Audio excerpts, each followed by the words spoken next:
There's Annette Flournoy. Where did attorney go? He was right here. You gonna have enough room for everybody? Wait. An attorney coming in today too. You know that, right? Huh? You know. Yeah. Okay. I think only Cass is coming in.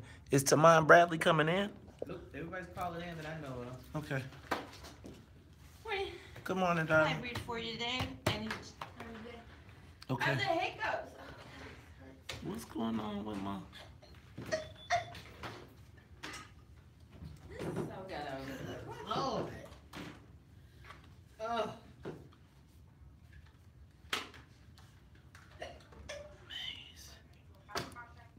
So Tamon is on the phone, right?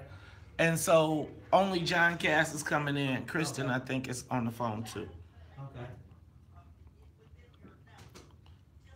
Pat Quinn is 7. 7:30, we're gonna do this firefighter. See if we can find somebody. I tried to get Gary McCarthy on this. Do you have his number? Yeah. Okay, so let's reach out to him and see if we can get him for 7:30 or 7:47 to talk about this firefighter that took a knee during the game. He took a knee during the Chicago game. Okay. Yeah. Okay.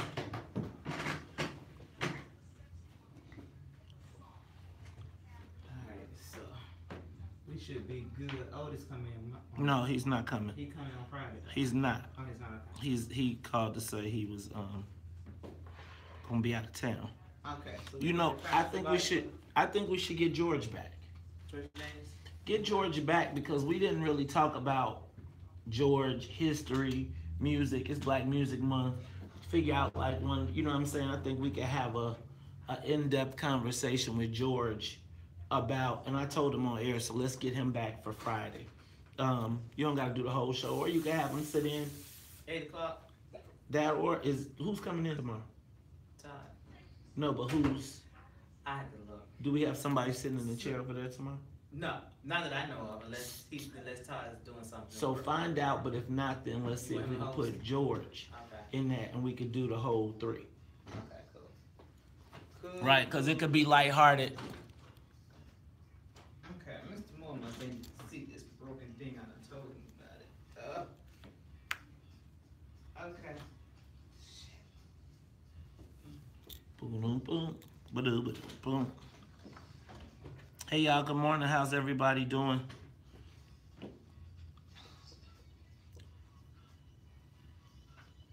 That's what I said.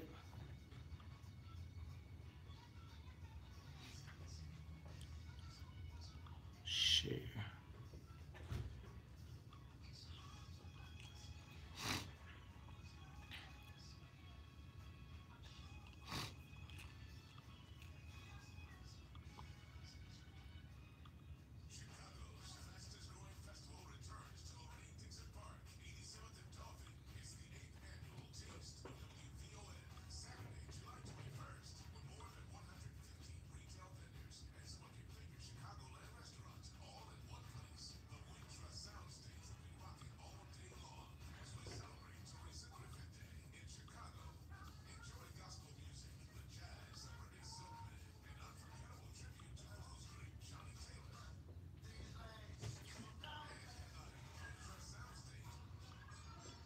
How y'all doing this morning? Take a moment, share the broadcast. Take a moment, share the broadcast. Share the broadcast. Hope everybody is doing well. Take a moment, share the broadcast. Let's go to Maze Jackson. All right. How y'all doing this morning? I'm feeling good. Ready to rock and roll?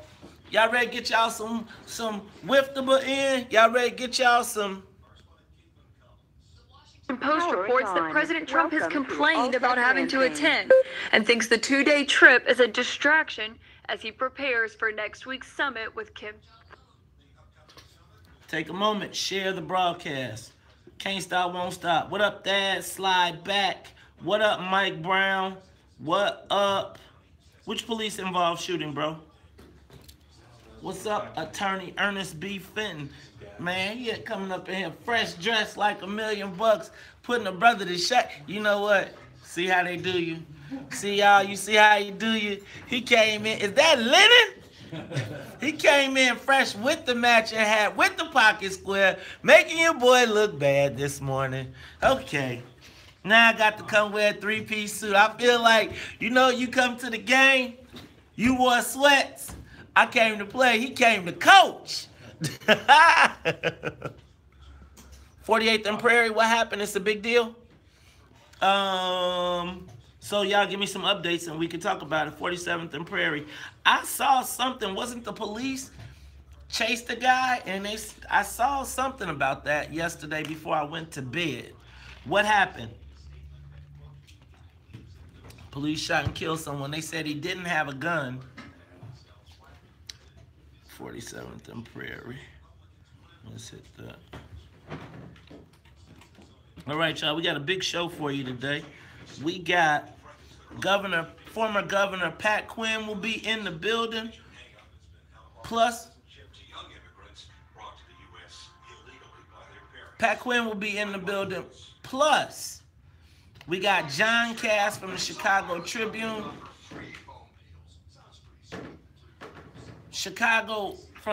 We got John Cass and Kristen McQuarrie from the Chicago Tribune, as well as Tamon Bradley, who is the political editor from WGN. So you gonna take out the ones that you.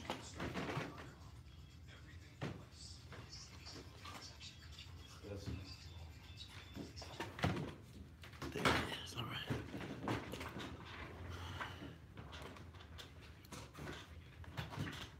Were any police officers shot in that too? Man, did y'all see that video of the police officers in Mesa, Arizona beating the crap out of dude too?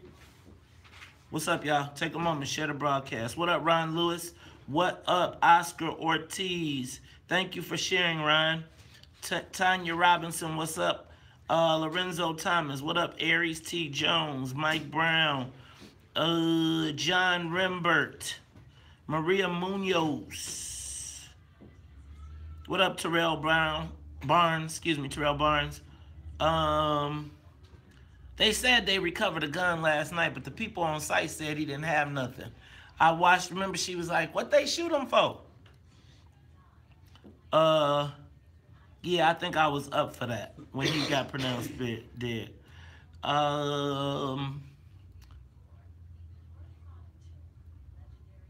Can't hear the audio on what? Doc of the Day, their prophetic and haunting song. Everybody good? Take a moment, share the broadcast. Share the broadcast. What up, Reverend Hunter? I hope all is well with you. Share the broadcast. What up to everybody on the south side? What up to everybody on the west side? Y'all know I'll be in Gary speaking tomorrow for a commencement exercise, as well as, dang, I'm in Bolingbrook on Sunday for the brunch. Do not miss that. As well as then we got the What's in It for the Black People cookout on the 23rd, but don't miss Bolingbrook Juneteenth. I will be hosting the stage out there, as well as DJ Maurice Ice Culpepper. We're going to be getting it in. We got an active and Anita Baker at Ravinia. Anita Baker is at Ravinia this Sunday. Definitely going to check that out with the lovely wife. All right, y'all. Take a moment, share the broadcast. Man, that Mesa, Arizona was ridiculous. Dennis Evans, what's up, man?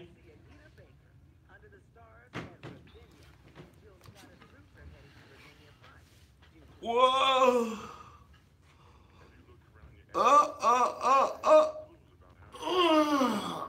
Sheesh. How about them? I just need to say, anybody around here say LeBron was GOAT? Anybody around here talking about LeBron being the GOAT? Anybody? I just want to make sure. Nobody around here? Nobody around these parts? That's not even a comment. Thank you very much. You know, I be sitting here and people be, LeBron wins some playoff games, and we be like, he the greatest player ever. Could you ever in your natural born life imagine Michael Jordan losing the finals? Like, losing the finals. And he's beaten no one. Indiana had who? Their two quote-unquote best players weren't on the team. Toronto, young, inexperienced in the first round. No one. Not one person. I can't name a player. So, yeah. Thank you very much. And he had two superstars in Miami. Yes. Thank you very much. Just wanted to make sure. You see that? See how easy that is when you right here in Chicago and you seen the greatest? You can't ever even, y'all. Man, I be sitting around here like, are y'all really serious? Could you ever imagine Michael Jordan losing the finals? This dude is, the refs gonna do everything in the world to stop them from getting swept. But, yeah, hey man, Kevin Durant put on his show yesterday. Man, yeah, man. I can't even believe it. All right, y'all ready? What's up, Kimberly Patton?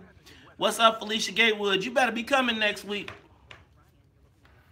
If you have, y'all got y'all tickets to the brunch yet? I hope y'all got y'all tickets. I'll be speaking on entrepreneurship.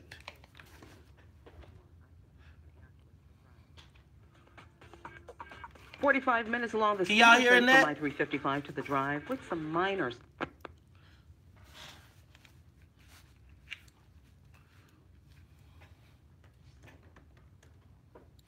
It's the WVON morning show. It's your man, Maze Jackson, sitting in with me, attorney Ernest B. Fenton. Look, y'all, he writing out the legal plan to save the world.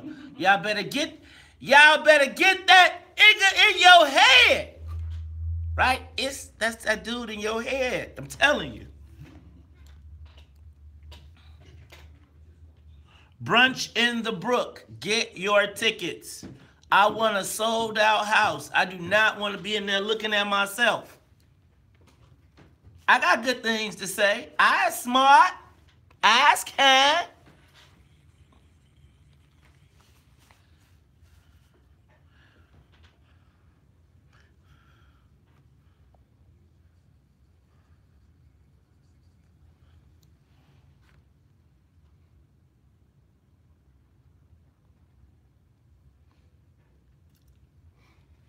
No more backwards thinking, time for thinking ahead. The world's changed so very much from what it used to be. There's so much hatred, war and poverty. Whoa,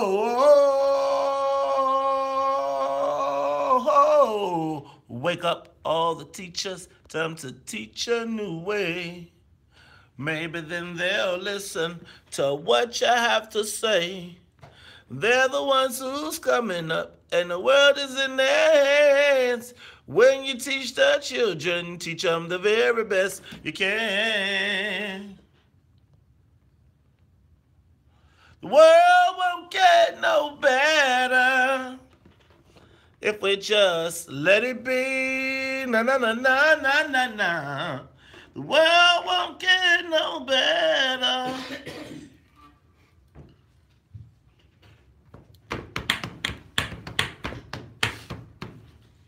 Wake up all the doctors, make the old people well. They're the ones who suffer and who catch all the hell. But they don't have so very long before their judgment day. So won't you make them happy before they pass away?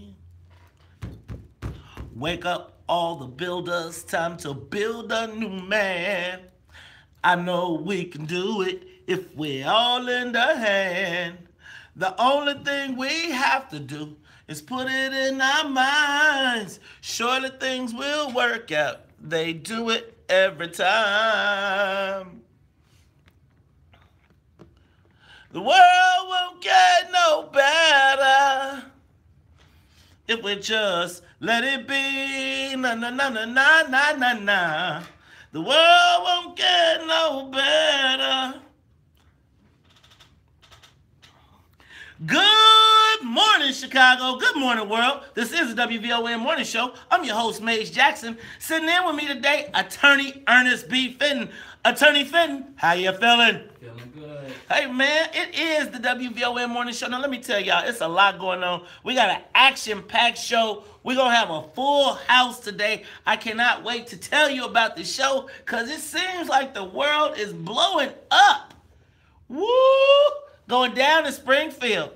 Going down in the DM. Going down in Springfield. And things are getting hot. Hot, hot, hot. But before we get into all of that, plus, man, I got to tell y'all, somebody got a trick for Mayor Emanuel. Ooh, it is going down. It's the WVON Morning Show. But before we get into all of that, got to say what's up to the WVON Morning Show team. Annette Flournoy in the newsroom. Annette, how you feeling today? It's Friday Eve. It means a whole weekend keeping a dog in the house, in the dark, so the people can't find them. How is Kidnapped as we speak? Nah, you ain't getting me involved in that case. That Attorney Ernest B. Fenton, did we decide yesterday that there's a potential case here? That there's a potential case if she passes what did you say it was personal goods? A dog is personal property.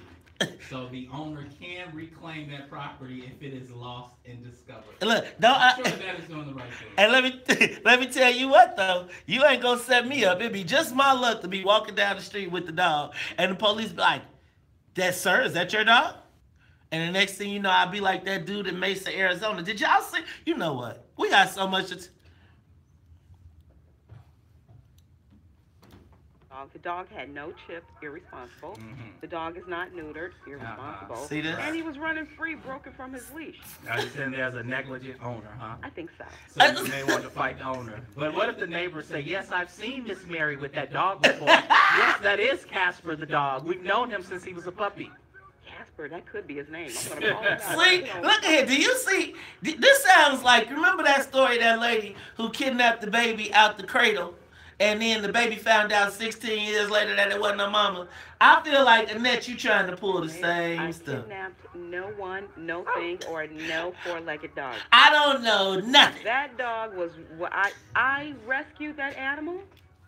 Uh-huh. I've given him shelter and food. He is running up a huge tab. Tell that to the Yes. Can you I should get be those reimbursed. Yes. Keep all of your receipts. Huh?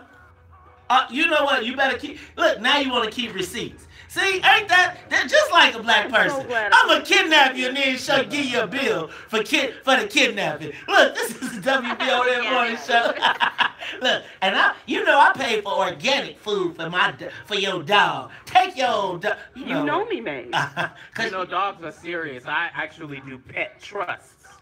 So people set up. That's for white people, their right? dogs. White people, all right? Yeah. There ain't no black people. I have 2 dogs. I have to write into my trust. If something happens to me, my brother takes my 2 dogs. I leave them a certain amount of money for their care and specifics on how they should be treated. You one of them? Pet trust. You are one of them? Yeah. You know what I think this is all a setup, man. I think you know how the lawyers do, right? They got a way to tell you how to come. They got the new plan for you. Now, Attorney Fenton, tell people if they want to set up a dog trust, how can they find you to do that? Give my office a call, 708-991-7266. See how I laid that up there? You just put it down. They know how to find me. Stop it. Hey, y'all, that voice you hear in the background is Attorney Ernest B. Fenton. He is sitting in with me today. Annette Flournoy in the newsroom. Now, y'all know if we're going to get the soul plane up in the air, we cannot do it without the musical conductor of the soul plane. Ladies and gentlemen, Miss Sonia Escobar. Sonia, how you feeling? Good morning. Good morning, y'all. I'm going to tell you, it's an interesting morning. Let me first back up can we take a moment of silence? So, Attorney Ernest B. Fenton, Attorney, sir. Did you see that the historical passing of legendary Judge George H. Layton? Now, for those of you who wonder why that name is so familiar, hopefully you don't know why it's so familiar. The Layton Criminal Courthouse is named after him on 26th in California. He died yesterday after age at 105 years old. Wow. No, didn't know that. Yes, he passed. So a moment of silence, want to acknowledge that legacy. You know what? And I don't know if we acknowledged the passing of Louis Farrakhan Jr. I'm not sure if we did, but we definitely need to make sure that we acknowledge that passing as well. Y'all, it's a lot going on right now. You know what I'm saying? Hug your loved ones. Show them some love.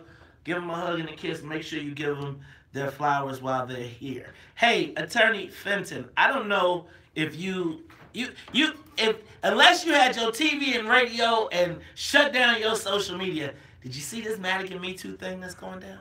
I did not. You know what? You've been making that. You was making that money, man. Hey, man, well, I'm gonna tell you what. Today at 8 o'clock, we are about to have a reporters roundtable. Now, we are going to have from the Chicago Tribune columnist John Cass. You may know John Cass because he say all type of crazy stuff, but Madaganistan. He calls Illinois Madaganistan. Now, additionally, we are going to have editorial board member from the Chicago Tribune, Christian McQuarrie. Now, she used to be known as the State House chick. She used to report on what went down in Springfield. Used to get real good insights. Plus, well, I'll tell you how we get down here. Tamon Bradley, political editor from WGN, will be in the building as well. Actually, he'll be on the live line. So we're going to talk about this and this Madigan Me Too. Man, Tim Mapes, Madigan's right. There is no right hand. That's literally his right hand. He got busted for Me Too yesterday. And guess who he threw under the bus on the way down? No. Ken Duncan. He got, look, man, it's crazy. So at 8 o'clock, we're going to talk about that. Now, did you all hear about, Pat Quinn? He just will not go away. Will not. Did you hear about Pat Quinn has a new petition drive? Now, you see Pat Quinn, he has always got some petitions in his hand. Guess what? He's got a petition drive that if he's successful, he will prevent Mayor Emanuel from even being able to run for the election in March. We're going to have Pat Quinn in the studio as well. Look, it's all that plus more. It's Maze Jackson, attorney Ernest B. Fenton. We'll be back after traffic and the weather. More of the morning show with Maze Jackson coming up on the Talk of Chicago, 1690. Huh? Yeah, that's big. The Madigan Me Too. Tim Mapes is Madigan's chief of staff. He is the chief enforcer, the gatekeeper. It gets no closer. So either Madigan is the smartest man. If he puts it all off on Mapes, then he's either the smartest man or the dumbest man in the state. But it's going down, y'all. Hey, y'all, take a moment, share the broadcast. What's up? It's your man, Maze Jackson, in the building. Attorney Ernest B. Fenton. What's up? Mike Brown. Robert Soto, shout out to the Brook. Rob, you should come back for the 16th, Bolingbrook, Juneteenth. Come on back to the crib, man. Come get your kicking on. We all have a good time. What up, Oscar Ortiz? Jonathan T. Swain, shout out to the Hyde Park Brew Fest. I don't think 53rd Street will ever be the same. What up, Dennis Evans? What up, John Rembert? Double J, John Joyner in the building. What up, Maurice Newman? Maurice, I hope I see you at the brunch on Sunday. What up, Tanya Robinson? Sonia Escobar, Brunch in the Brook. You can get your tickets on Eventbrite. What up, Janice Thomas? What up, Maria Munoz? Daryl Wallace. Tiger Lily. What's up, stepsis? What up, Slide Townsend? Slide, about time to re-up on the Wata, the Agua, the Appalachia water. Let me tell y'all, Slide Townsend got that get you right water. That water after a long night of sipping, it'll get your mind right, get you back. You don't need Pedialyte, just get you some Appalachia water. What up, Alvin E. Norton? What up, Sadiq and Nanette Jones? James Matthews Jr. What up, Christina Cole? Blue Fi to my sorrow from the Z5.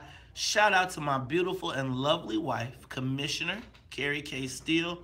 Is that my principal, Elenia Moore? What's going on? I see you up there. Joe Soul. Hey, Joe, get that bus together so we can get everybody out to Bolingbrook next week for Bolingbrook Juneteenth. Is Alicia Benford on here? Or is she still asleep after having such a wonderful slamming fundraiser? Champion, I got my deck ready, man. When can I come see you? Let's put it down. Let's do it sooner rather than later. Richard Greenfield said, why don't he go sit, Pat Quinn, sit down. Well, I'm going to ask him. Oh, Pat Quinn will be at the Taste of WVON with petitions. And if he gets 100,000, he can actually put a term limit on the mayor. Ron would be out. He wouldn't be able to run again. That's crazy. Pay attention to how let's see what they do to crowd the ballot. You're going to find 2 other petitions. What up, Shannon Wynn? What up, Arnest Dancy? I thought Alicia had a very nice fundraiser. I saw through social media. It was pretty cool. All right, y'all.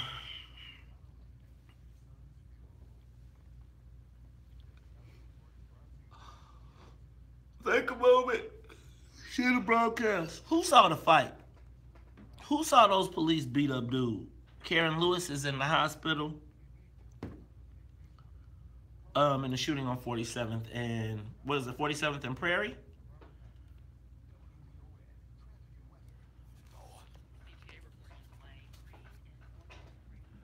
Take a moment, share the broadcast. What up, Arnest? Have we set up a time yet? Shout out to the Black Chamber. What is that? The Chicago Black Chamber of Commerce? Take a moment, share the broadcast. Crooklyn. Who saw Crooklyn? I love Crooklyn. Oh, that movie was so good.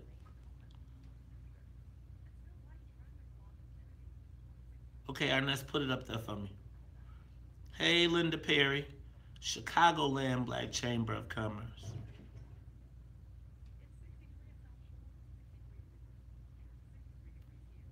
Are the police still out there? Crooklyn was a great movie. Did you see Crooklyn?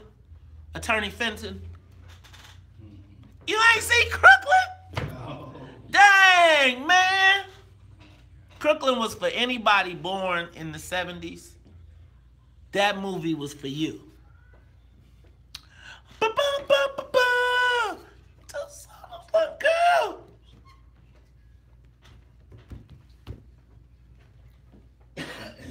To make, nah, I'm gonna teach you.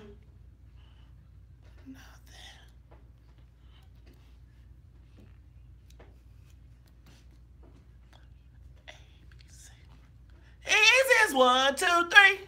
Oh, baby, like do, re, mi, A, B, C. 1, 2, 3, baby, you and me, girl. 1, 2, 3. Baby.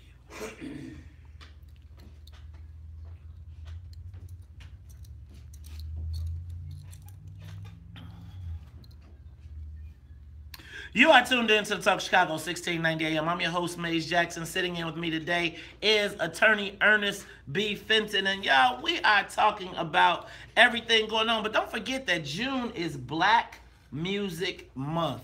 And we are on WVON celebrating the soundtrack of our lives. Ladies and gentlemen, that is ABC by the J5, Jackson 5 that is, right?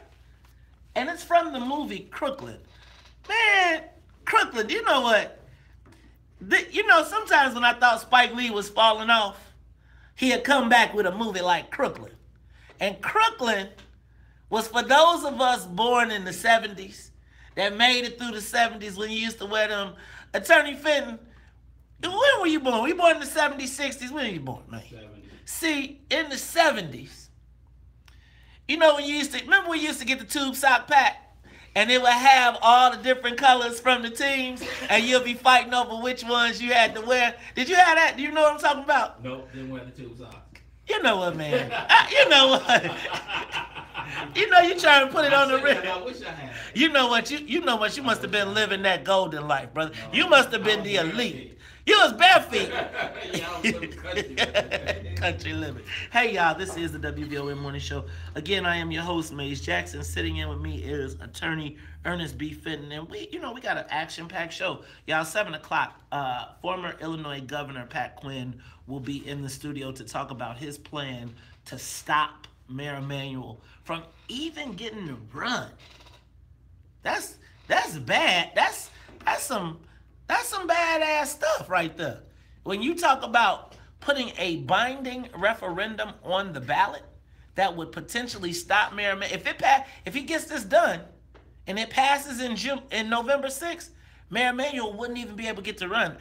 That's one of them Illinois technicalities we got to talk about. So we're going to have Pat Quinn in here, and then don't forget at 8 o'clock, this Madigan Me Too scandal. You know, I told y'all, I swear to God, I told y'all, I said this Madigan Me Too thing is going to be a big deal. No, you got to show me more. Show me. Well, apparently now there's only one person left to blame for Mike Madigan.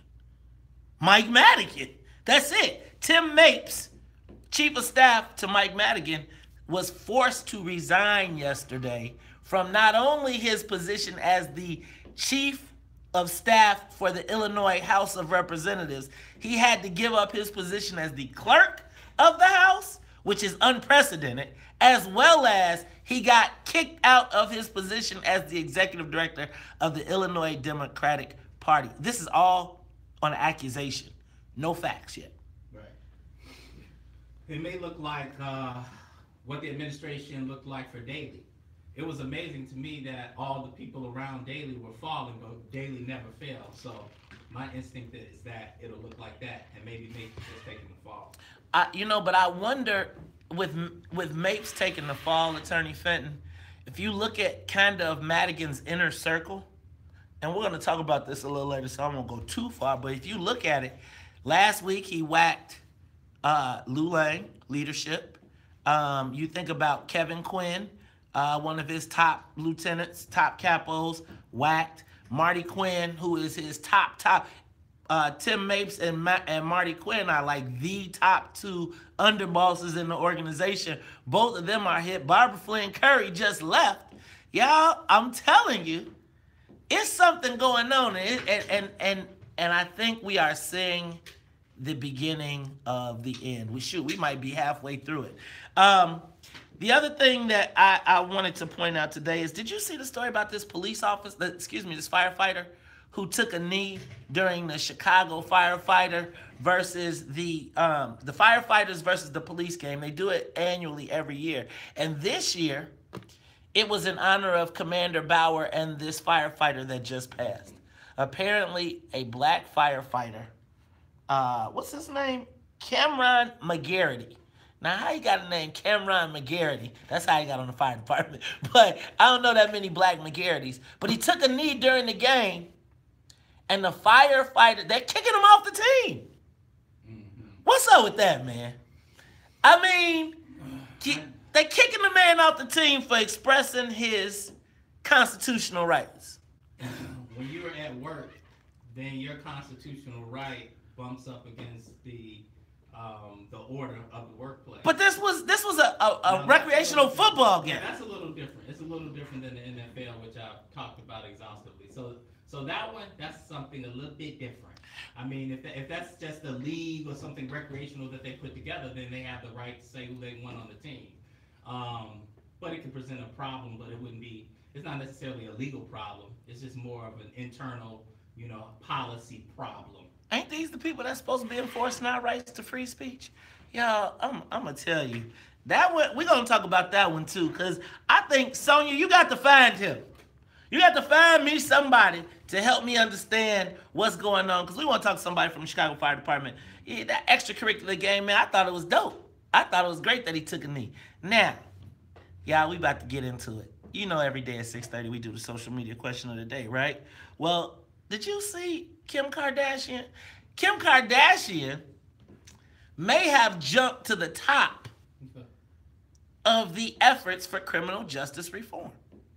Yesterday, what was the lady's name? Her name was, Alice Marie Johnson, the grandmother, the Alabama grandmother who was sentenced to jail, life in prison as a first-time non-violent drug offender. Kim Kardashian went to the White House, apparently, and advocated for her, and within a week, She was free. Yeah, we're going to talk about that and find out, is it time for black folks to stop sitting on the sidelines and put our list together for Donald Trump?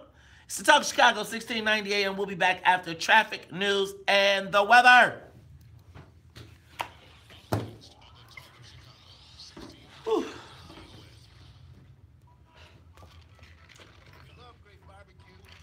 All right, y'all, take a moment, share the broadcast. So, now I could be really, really, really, okay. So Kim Kardashian talked to Donald Trump a week ago. And within a week, this woman who has been one of the faces of the criminal justice reform and unfair sentencing issue gets out. They couldn't get out during Obama. They couldn't get out during Bush, right? They get her out. First, should Kim Kardashian get any props for that? You know, because sisters ain't nobody black on. But did you see you get the audio of old girl when she got out thanking everybody who got out. Attorney Finn. Does Kim Kardashian get any props for getting this lady out? This is what no, I Mike. You ain't on. Oh, no. Oh, yeah. This is what I say. If David Duke himself were drowning in a river and an old black man from Mississippi ran up to the riverbank and reached his hand down and grabbed David Dukes by the wrist and pulled him out, David Duke would be thankful. I promise you that. So I guarantee you she gets props for no other reason than the fact that this woman was sitting in jail and she thought enough of this woman to go to the president and she was released. So the same sentiment that woman has who was sitting behind bars is the same sentiment I have for Kim Kardashian, because I would want you to come get me out. So yeah, she gets props for that. Okay. How, Attorney Fenton, it seems to me that Donald Trump is not that hard to figure out, right? He is an egomaniac. If you play to his ego, you say, Donald Trump, you're the greatest. Oh my God, you're the greatest. You can pretty much get what you want. Yeah. Should we be like, Donald Trump, you're the greatest, Donald Trump, you're the greatest, and then get what we want? Could we get our reparations? I don't think we have to tell him he's the greatest, but yes, that's what he wants to hear. I think we just have to put him in a position to prove that he's the greatest. And if we do that, then he'll work with it. Save that. Okay, so remember that, because we want to come back to that, right? So, y'all, I think Donald Trump, to me, is the easiest type of person to work with. Easy. Yeah. Right? He's easy. If you can put your goals in front of your outrage, you can win that game. Think about that. He let that lady out of spite. He let her out of spite. Gave Kim Kardashian a win and gets to say Barack Obama didn't do it. Right? How much stuff did Barack Obama not do that you could go to Trump and be like, Barack Obama didn't listen to us when we said that? He'd be like, you know what? I told you African Americans are going to love me. I'm going to be the greatest president for Africa. Right? All day. I'm not suggesting, I'm saying, like Harold said, take the money and vote for me. We could win here. I feel like there's a win in this whole thing. But you know, the second the black person take the meeting, you be like, oh, he a sellout. Think about this. Jay-Z told Meek Mill, don't go. What if he went and Meek Mill went and had a thought out strategy, and instead of Jay-Z saying, don't go, Meek Mill, he's saying, I told Meek Mill to go. We watching to see what Donald Trump gonna do. This ain't no sellout move. Jay could have validated it and said, we being smart. If it's bullshit, like if it's bull, we coming back. But if we can make a play, we go get it. You go to the park. You check out right? Ooh, what's that intro? He got an intro for that one too. Get fat faster than a... What we coming back with? What up, Guy Washington? What up, Mandine Muhammad? What up, James Carlton?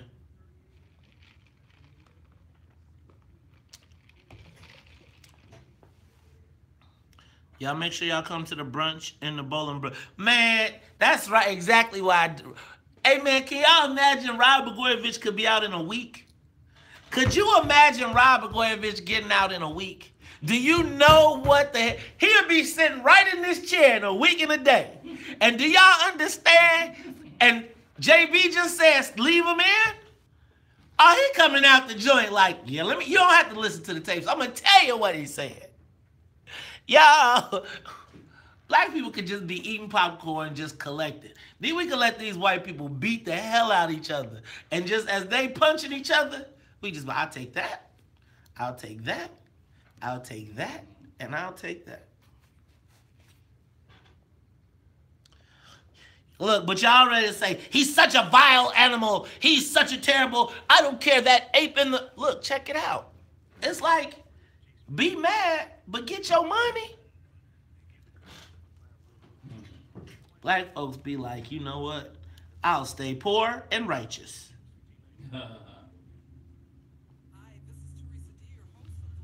So they got to put a plan together. Like, to me, stop going into these places and just having a meeting. If you know that the dude is receptive, what did think about this. Kim Kardashian outsmarted the whole damn Black Caucus. Now, y'all have been mad. What if she came back and said, I got $1 billion for housing? Then y'all going to be mad again? Let me ask y'all a question. Can I be real funny? Okay, this is for grins. This is not to be. So now who has more black criminal justice reform credibility? Kim Kardashian or Rhymefest?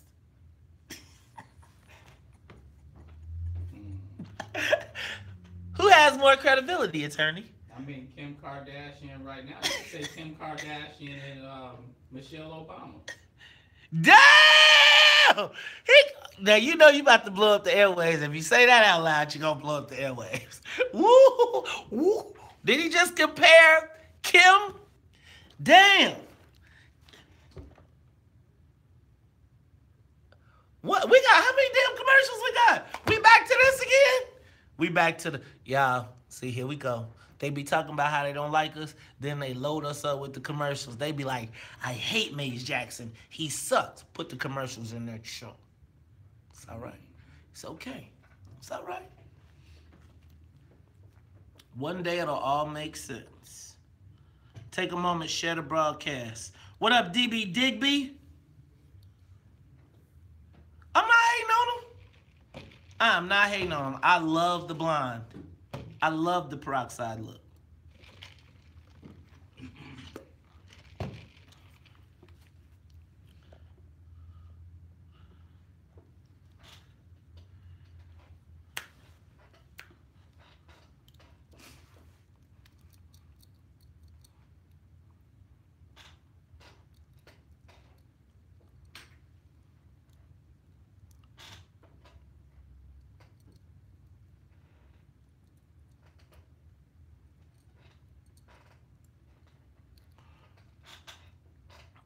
What up, y'all? I bet she get grabbed in the biscuits a lot of times. I'm sure she would have happily taken that biscuit grab to get up out of there. What up, Guy Washington? What up, RH?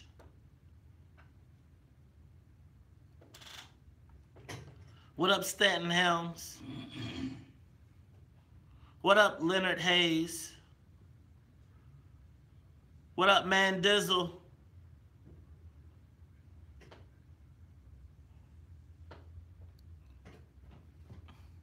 Menace to society. I'm listening. Make you do right.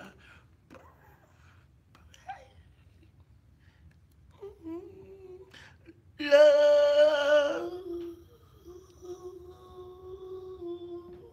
Oh. free to start over. I cannot. This is the greatest day of my life. I cannot. My heart is just bursting. I heard my name called over the intercom. I had just sat down for lunch. And I had to report back to my unit team. And when I got there, my case manager, Mr. Holler, he was calling. I knew I had an attorney call, but I still didn't know what it was. And when they all came on, then I heard Kim Kardashian's voice. And she was the one who told me that that it had happened, that I was free, that I was going to rejoin my family. Oh my God. I've always called her my angel, but then she turned into my war angel. Because only war angels never give up. I mean, she has truly been relentless in her fight for me. And to know a woman who has never met me, who has embraced my story and taken me into her heart, not just, and this is not a publicity thing for her. Kim told me when she left that White House meeting that no matter how this turns out, that she will never stop fighting for me until I come home.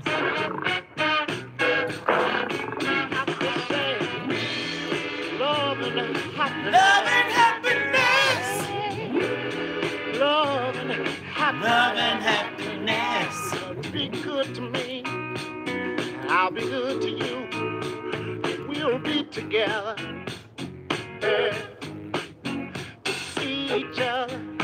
That was the voice of Alice Marie Johnson. Now, in case you do not know the story, Alice Marie Johnson was the Alabama grandmother, first-time non-violent drug offender sentenced to life in prison. Now, Attorney Fenton, last week we saw Kim Kardashian went in the midst of all this Kanye madness, showed up at the Trump White House. Showed up at the Trump White House and asked for her freedom. And apparently Donald Trump heard and freed Alice Marie Johnson. Now, Attorney Fenton, she was one of the faces of the criminal justice reform movement. You know, we talk about Khalif Browder, and, you know, everybody gets all emotional when they tell the stories about how the war on drugs affected the black community. But I was wondering, do we as black people now give Kim Kardashian criminal justice reform props? I was thinking about Jay-Z telling Meek Mill, who was being proclaimed as one of the faces of criminal justice reform, not to meet with Donald Trump because nothing would happen and it would ruin his brand. And then you see Kim Kardashian, who we trash, right, go in and get this woman free. So the social media question of the day is it time for black people to start talking to Trump? Should we take advantage of his desire to be loved? I just think he's simple, man. I think we could get some stuff out of Trump. What do you say, Attorney Fenton? I mean, first and foremost, black people talk to Donald Trump every day. Black folk have been talking to Donald Trump since forever in America. When you go to work, you're talking to Donald Trump. When I go into the courtroom, guess who I'm talking to oftentimes? The judge sitting on the bench. That's Donald Trump. The people who own the corporations that we work for, that's Donald Trump.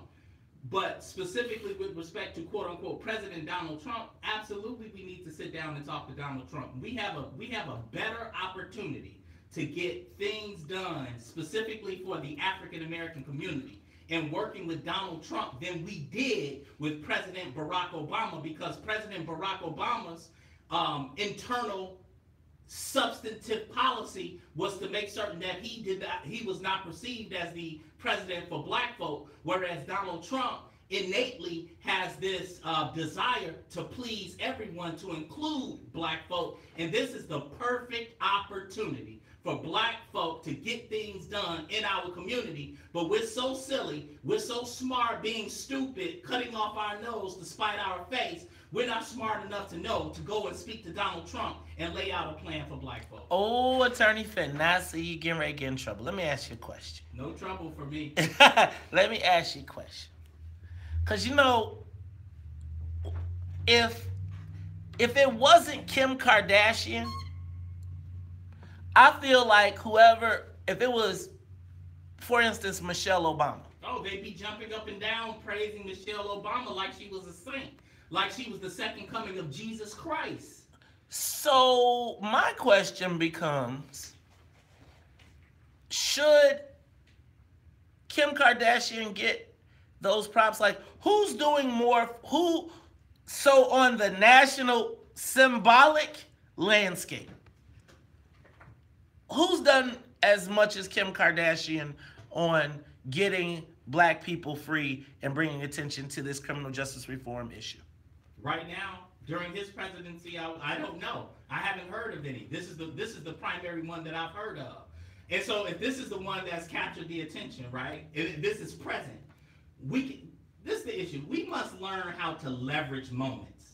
We allow our emotions to interfere with our progress. So we're concerned about who the messenger is. We're concerned that the messenger is Donald Trump, the vehicle, the medium. We're concerned that the messenger is Kim Kardashian. But meanwhile, we have black boys, black fathers, black mothers behind bars. And so we'll sit on our hands and our mouths because we don't want their freedom to come through, quote unquote, Donald Trump. This is our opportunity to say, you know what? Thank you. Thank you, Donald Trump. Thank you. Hey, man, you can't be doing that on the WVON morning show. Because, see, you start saying thank you, Donald Trump, man, and then people say, see, I just feel like we're so, I feel like black people would say, let that lady sit in jail. I'm telling you, there are black people be like, I'd rather she sit in jail than Donald Trump free her, and we say thank you. It's foolishness because we have tens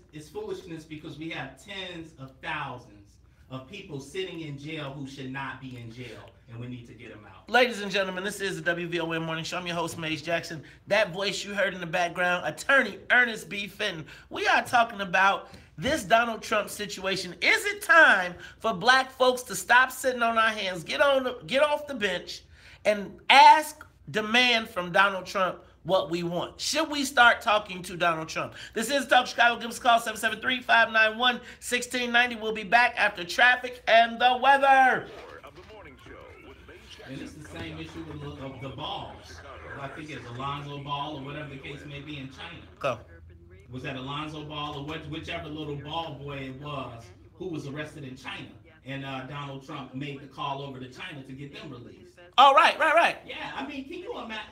I can't, and it's not even this is not a comparison of Barack Obama to Donald Trump, right? But the conversation is necessary because what it does is it can put into perspective of context what can be accomplished and the difference between mentality.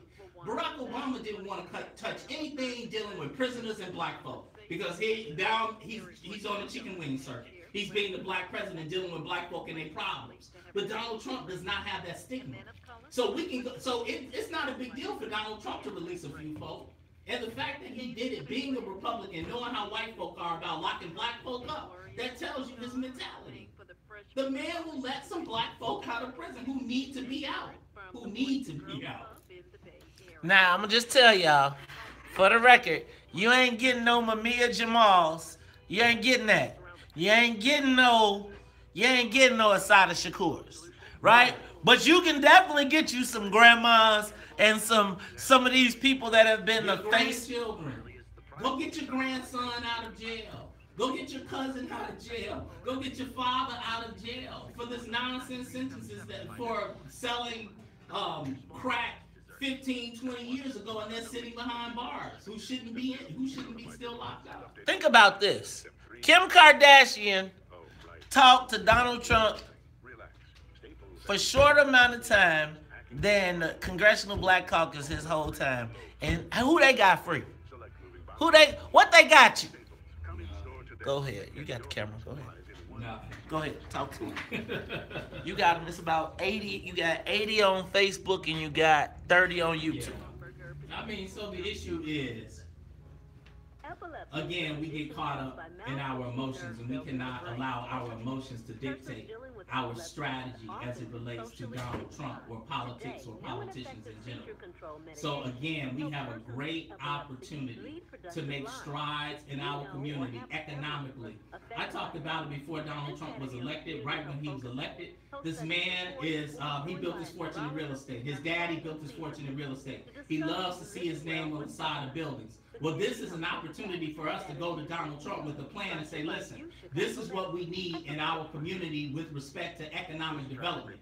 We need to develop this. We need to build this, and this. And we want your assistance in rebuilding our communities. But black folk, seemingly, and I don't want to make this an issue of black folk and what is holding us back, what's hampering us necessarily, but it seems like we get so emotional and concerned about who may take credit for our progress that then we will forestall, if not completely eliminate the possibility of progress in the near future at the very least, because we're concerned about working with Donald Trump.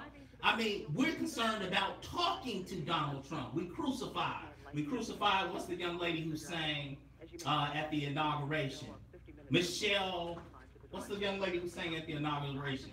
Michelle or Chrisette Michelle. We crucified Chrisette Michelle for singing at the inauguration. How ridiculous was that? We crucified Steve Harvey, a brother who's been reaching out and trying to help black folk. We crucified Steve Harvey for having the conversation. And Jay-Z, whom I consider a great businessman, even he has been influenced to the point at which he tells Meek Mill not to go and speak to Donald Trump. That's absolutely ridiculous. And he live in Trump Tower.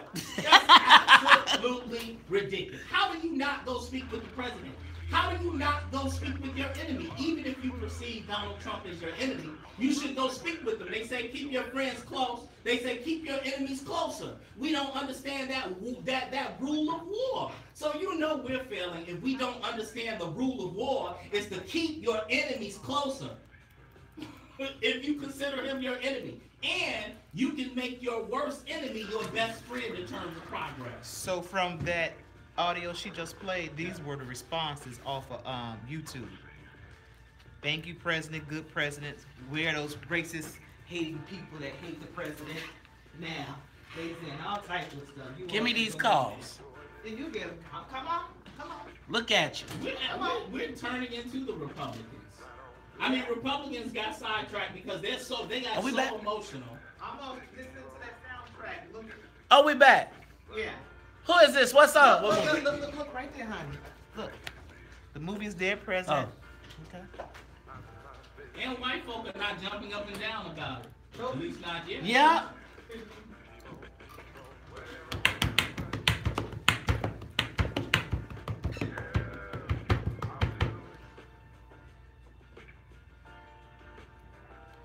You are tuned in to the Talk of Chicago 1690 AM. I'm your host, Maze Jackson. In the studio with me today is attorney Ernest B. Fenton. Now, y'all stay tuned. 7 o'clock, former Illinois Governor Pat Quinn will be in the building to talk to us about his plan to thwart Rahm Emanuel's re-election attempts. Hey, and then at 8 o'clock, we have got a reporters roundtable. John Cass and Kristen McQuarrie from the Chicago Tribune, as well as Tamon Bradley, myself, attorney Ernest B. Fenton. Y'all, we getting ready to get it in. Now, let me just do this really quickly. Join Yo-Yo Ma, musicians from the Chicago Symphony Orchestra and Civic Orchestra of Chicago, and the St. Sabina Band in a concert for peace, Sunday, June 10th at St. Sabina's Church. Enjoy an afternoon of classical chamber music and songs composed by parents in St. Sabina's Purpose Over Pain program. Tickets are only $25. Visit cso.org/concert for peace. Hey, we are asking the social media question of the day. Is it time for black people to make a list of demands for Donald Trump? Let's go to the phone lines, because Attorney Fenton, I want you to put that ball. I'm going to put that ball back on the rim. I'm going to let you put it back through the hoop. All right? David, you're on the Talk Chicago 1690. Is it time for black people to start talking to Donald Trump? It is, but I just want to say the criminal justice system is very disgusting. If somebody can just have a lot of followers like Kim Kardashian, I would take freedom. Don't get me wrong. I'll take freedom if I was locked up from anybody, but that is a very disgusting act when you put it all together. Somebody that just has some notoriety can just get you out of jail, and you've been serving decades in prison. So David, that's all I wanted to say. So let me ask you, wouldn't you say, shoot, if I was you, I would be, and I had somebody in jail, I would be tweeting Kim Kardashian, like, could you please, right? We get, brother, I said absolutely. I would take freedom for whoever could bring it to me. Exactly. That's what I was just gonna say, man. You sitting in jail, I'm telling you. They would have asked me, Mr. Jackson, would you like to sign these papers for felony that says you are a criminal? And I'd be like, does it let me get up out of here today? I'm gone. So Chris, she can do it. Janice, you're on the Talk Chicago, 1690. Thank you. I'd like to say, Mr. Fenn, thank you for telling the truth. I would like to tell Mr. The President, why was it okay for Jesse? If you go up on the internet, you'll see Jesse met with him and gave him praises about helping him start that thing where they go every year, Wall Street. I'd like to say, could you help us out? You got illegals working these construction sites, and American citizens, veterans can't get a job who serve their country. See? So that's what we need to do. And I'm from the south suburbs, as Mr. Fenton is. I remember when black men worked, and they had factories, and they brought their kids, they worked in factories, they brought their children into those factories to work, because no one thought we were smart enough to go to college, except for the chosen few. I am from the south suburbs. Jesse Jackson was my congressman at one time, and now it's Bobby Rush. And to be honest with you, sir, I am so sick of this stuff. Why can't you speak to him? Who are you speaking to? Why are you there? Man, you know what I'm saying? I'm going to tell you, it's like we smarter than this. I feel like the people are smart enough to see through this. Frank, you got the last call, then Attorney Fenton. I'm going to ask you to give us a wrap. Hey, Frank, you're on the Talk Chicago, 1690. My brother, good morning to you, and good morning to Attorney Fenton. He is on his maze. Okay, I agree with everything he just said.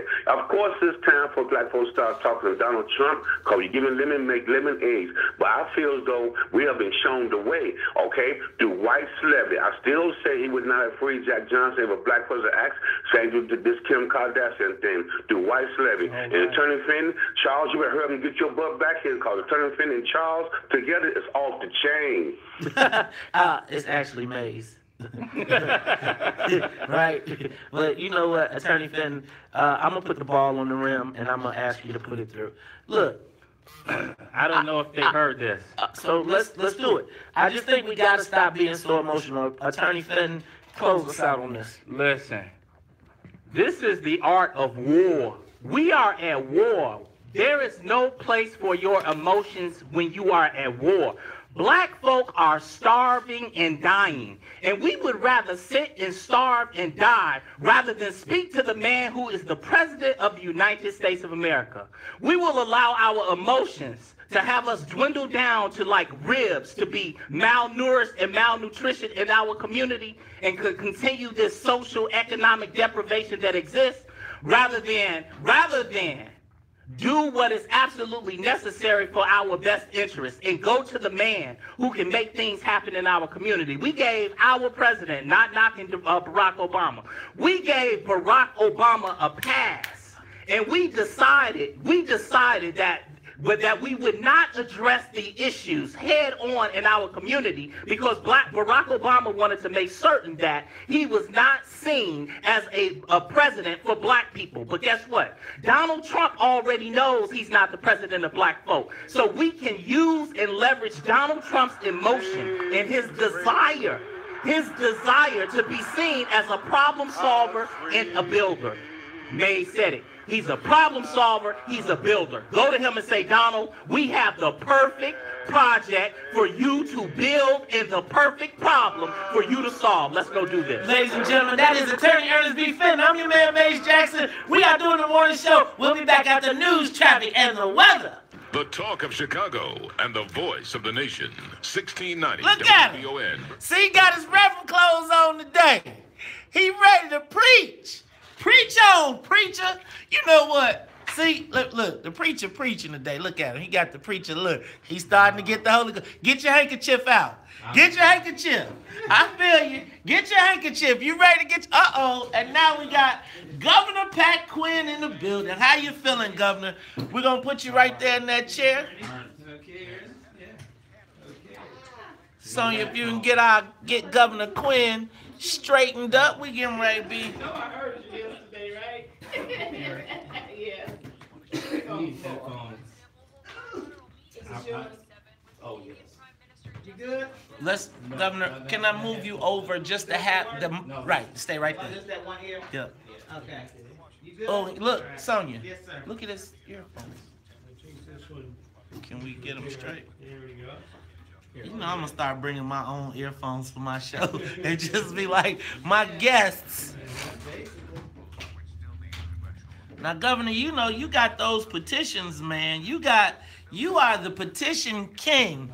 But can I tell you what? I think you might got a petition everybody want to get one of. Yeah, well, this one is going pretty well. I bet the hell it is.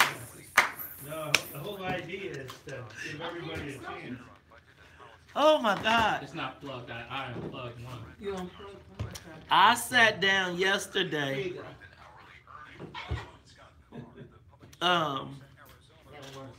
When I saw that, when I saw that yesterday, I was sitting in my chair dozing off, and I woke up. Yeah, you're gonna have to leave us some of those. Yeah, we got some. Yeah, all right. All right. Thank you, sir. Check that out. No, and you got the cameras, so you got about 140 people watching, so you can talk to them while we're off. We can use this off time. great.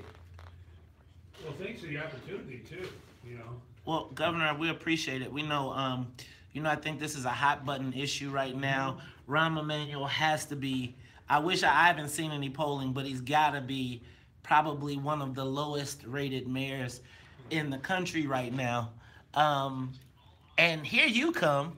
Like, it's like the guy it's like bricks keep falling on him. So you start with Laquan McDonald, then you get from Laquan McDonald, you got the school scandal, you got all of these things just dropping on him like a ton of bricks.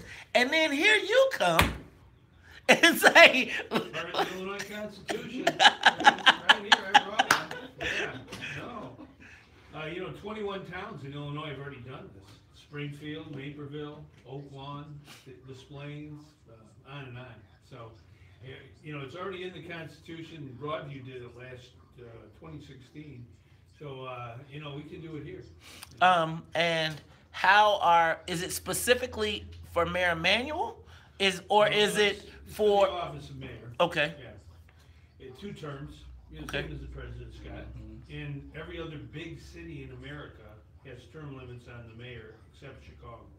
New York does, Los Angeles, Philadelphia, Houston, on and on. Okay, well, is New York 2 terms? 2 terms. Then I thought Bloomberg changed it. He did, and then the voters came in and passed a referendum, so they said he can't do that, and they make it just 2. Wow. Yeah. So, but he did his 3rd, and then they came in and did it. The city council will pass an ordinance to give him a 3rd term. But under our Constitution, city council and mayor can't do that. The only way you can change what we're trying to do is another referendum. So, this will liven things up for November. That's what elections are. This is what democracy is. Governor, so I'm going to tell you, I say this all the time. Governor Quinn has to be one of the craftiest politicians ever. And can I tell you something, Governor? You got this thing, right? You got this thing where it's like you kind of make people think like it's almost like a head thing. Like people think you're over here and they're like, oh, I could beat that guy. And then the next thing you know, you're bled out because he hit you with a petition drive. And the next thing you know, it's like, Governor, where do you get this go against the system kind of thing? Well, I don't like the powers that be when they're doing wrong. So you got to do something to take them on, And I was listening to you guys coming in, and that whole issue with Ms. Johnson. Mm-hmm. She was done wrong, and somebody stepped up for her. And it's important that we find ways to do that, Mace, in earnest. I believe in petition passing because that empowers everyday people. I like that. Governor, Me Too, Springfield, we're going to talk about the petition, but I can't have you here without talking about I mean, this Me Too thing. Tim Mapes. I mean, Jesus Christ. Either Mike Madigan is the smartest guy in the state or the dumbest guy in the state. If he tries to lay this all, if it all stops at Tim Mapes, then is Mike Madigan the wizard that we thought he is? Or, Governor, talk to me about Me Too. Talk to me about what happened yesterday with... Well, I think that was a very key moment in reform. That very courageous woman came forward and told the truth. So I think it's important that the truth be heard and justice be done. If it means certain people have to go, so be it. I noticed that still everyone is ginger about how they deal with this situation. Like, now, for those of us that do politics, we know who Tim Mapes is. Like, the average person is just like, oh, well, doody-doo, hey. But for those of us that do politics, you know who this is, and you know what he does and his role in it. Someone likened Mike Madigan to me yesterday as the Black Knight. Did you see Monty Python's? I've seen a few. I saw Spam a lot. Okay, well, the Black Knight, if you get a chance, Google that, right? The Black Knight, Monty Python. But that, I mean, how does he sustain? He keeps cutting off limbs, man. You know, and it's like right now, so, am I? No, I got a second. So you think about in the process, Kevin Quinn, Marty Quinn, Lou Lang, Barbara Flynn Curry's leaving, this with Mike McClain retired. Shaw Kramer gone. His whole Kingsguard is kind of whacked up. How does he survive this? Nobody to go to dinner with down at Saputo's. Ooh. Man, see, some real stuff going down in Illinois right now, y'all. It is real in the field. This stuff is no joke.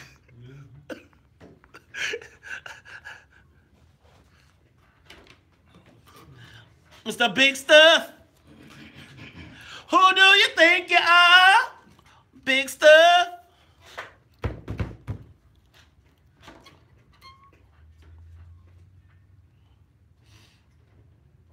I got that from John Joyner, Celine. You are tuned into the Talk of Chicago, 1690 AM. I'm your host, Maze Jackson. Sitting in with me today is attorney Ernest B. Fenton. But y'all know how to do at the top of every hour. When we are on the Soul Plane, gotta say what's up to the WVON Morning Show team. What's up to Annette Flournoy in the newsroom, right? And you gotta say hello to Miss Sonia Escobar. She is the musical conductor of the Soul Plane. Now, attorney Fenton. We've been having a great little conversation, pre-show conversation. But you hear this song in the background. It is Mr. Big Stuff by Gene Knight from Crooklyn. Because y'all don't forget, this is Black Music Month, and we are doing the soundtrack of our lives. But Mr. Big Stuff, seems like the song is so appropriate for the guy we got in the studio.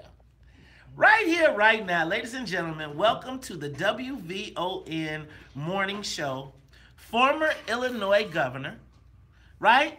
And today, you're trying to be Mr. Big Stuff. Governor, tell us you got a plan to rescue Chicago from Mayor Emanuel. What's going on? Well, I'll be glad to talk about that, although I like, on the way in, I heard it, Al Green, love and happiness. So that's what I want to do. You're love and happiness. When I was governor, I named it Al Green Day. I got to go visit him up at Ravinia, and he's quite a man. Hey, Governor, I heard somewhere in the rumor mill, somebody told me you got a little soul, man. Somebody told me you got a little soul, but we'll talk about that on a different day. It's a good month for black music, that's for sure. But here's what we're doing, mates, for all the listeners. We're conducting a petition drive. We have to get 100,000 signatures by August 6th. That's about 60 days from today.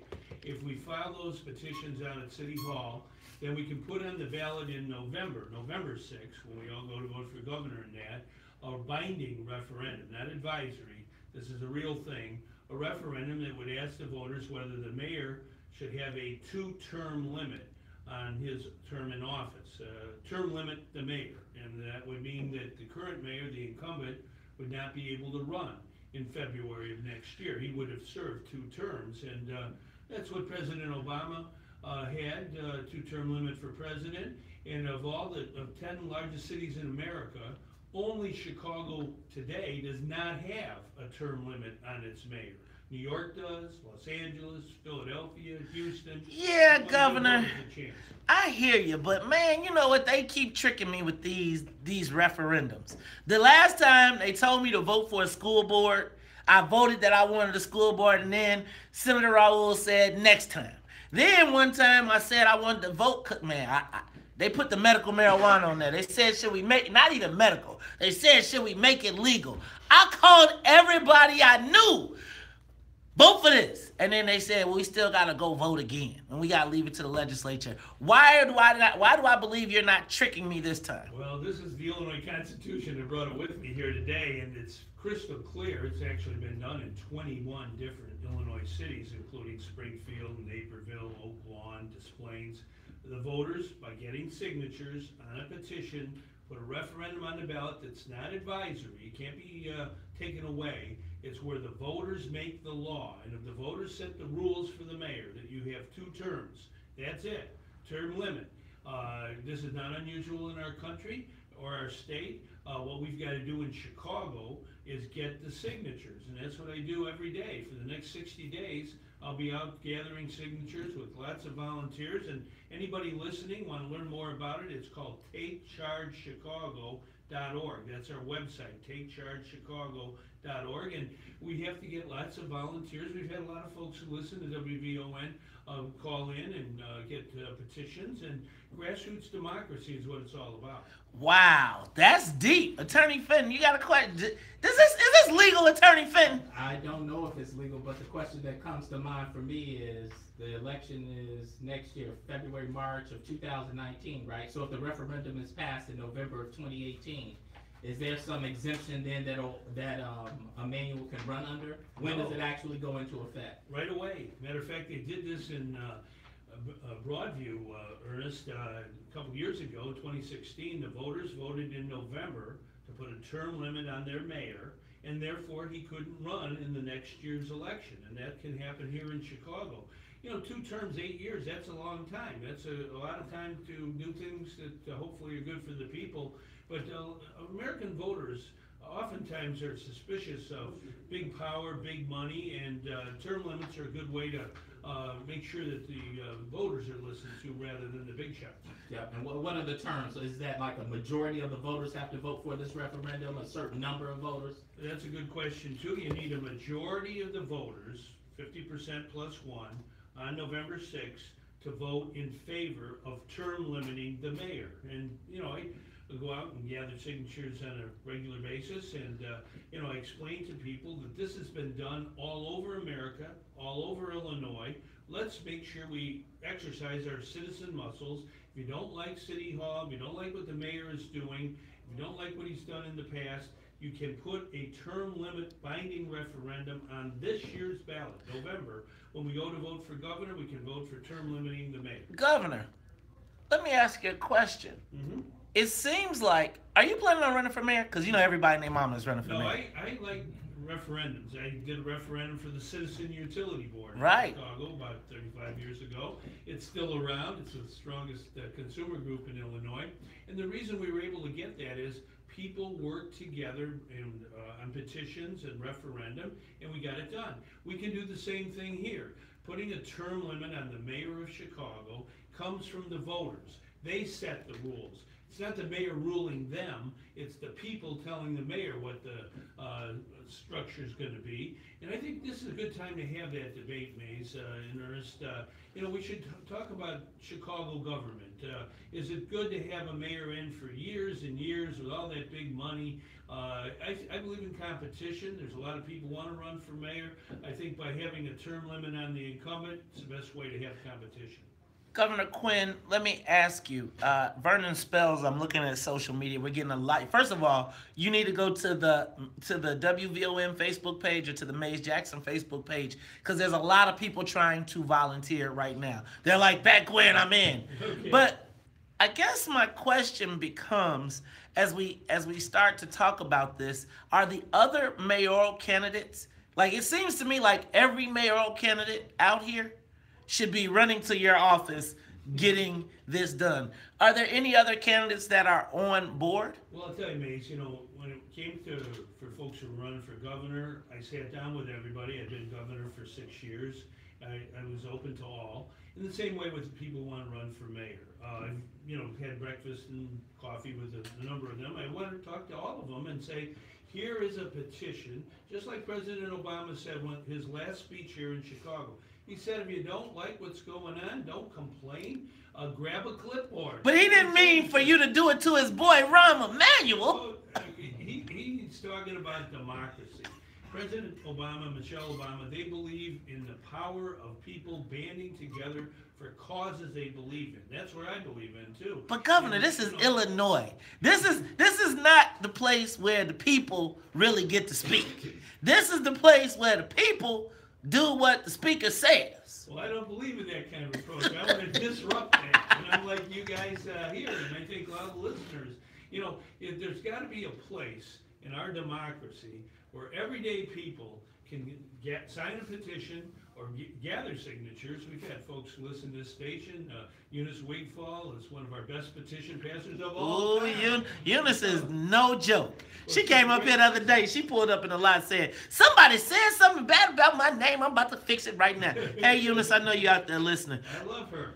And I love all the people who take their time to say, we've got to make our government better. In Chicago, there's a lot of things we got to do better. I live in Chicago. I was born in Chicago. I live in the West Side.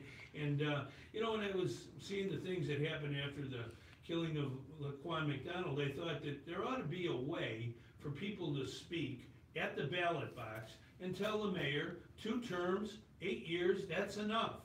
8 is enough. And folks listening, like I said earlier, our website is takechargechicago.org. You can literally download a petition and go out and get some signatures and then mail it back to us. Everybody doing a little bit, we can get the 100,000 we need by August 6th. That's 60 days. That's a lot of names. Hey, man. Work hard. Look, that is former Illinois Governor Pat Quinn. He said 8 is enough. I used to watch that show. I used to think Nicholas was cool, man.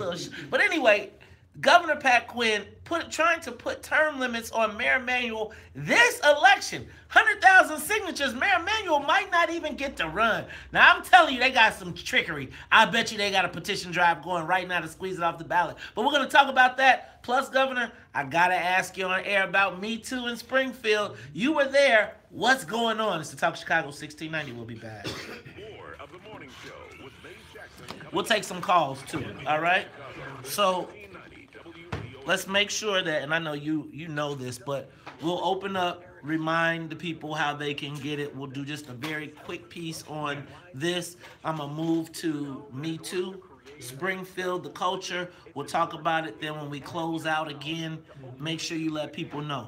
I would tell you, though, to tell your people, my social media is off the chain. The Lion's Den is off the chain, and these are active people that are looking to take action.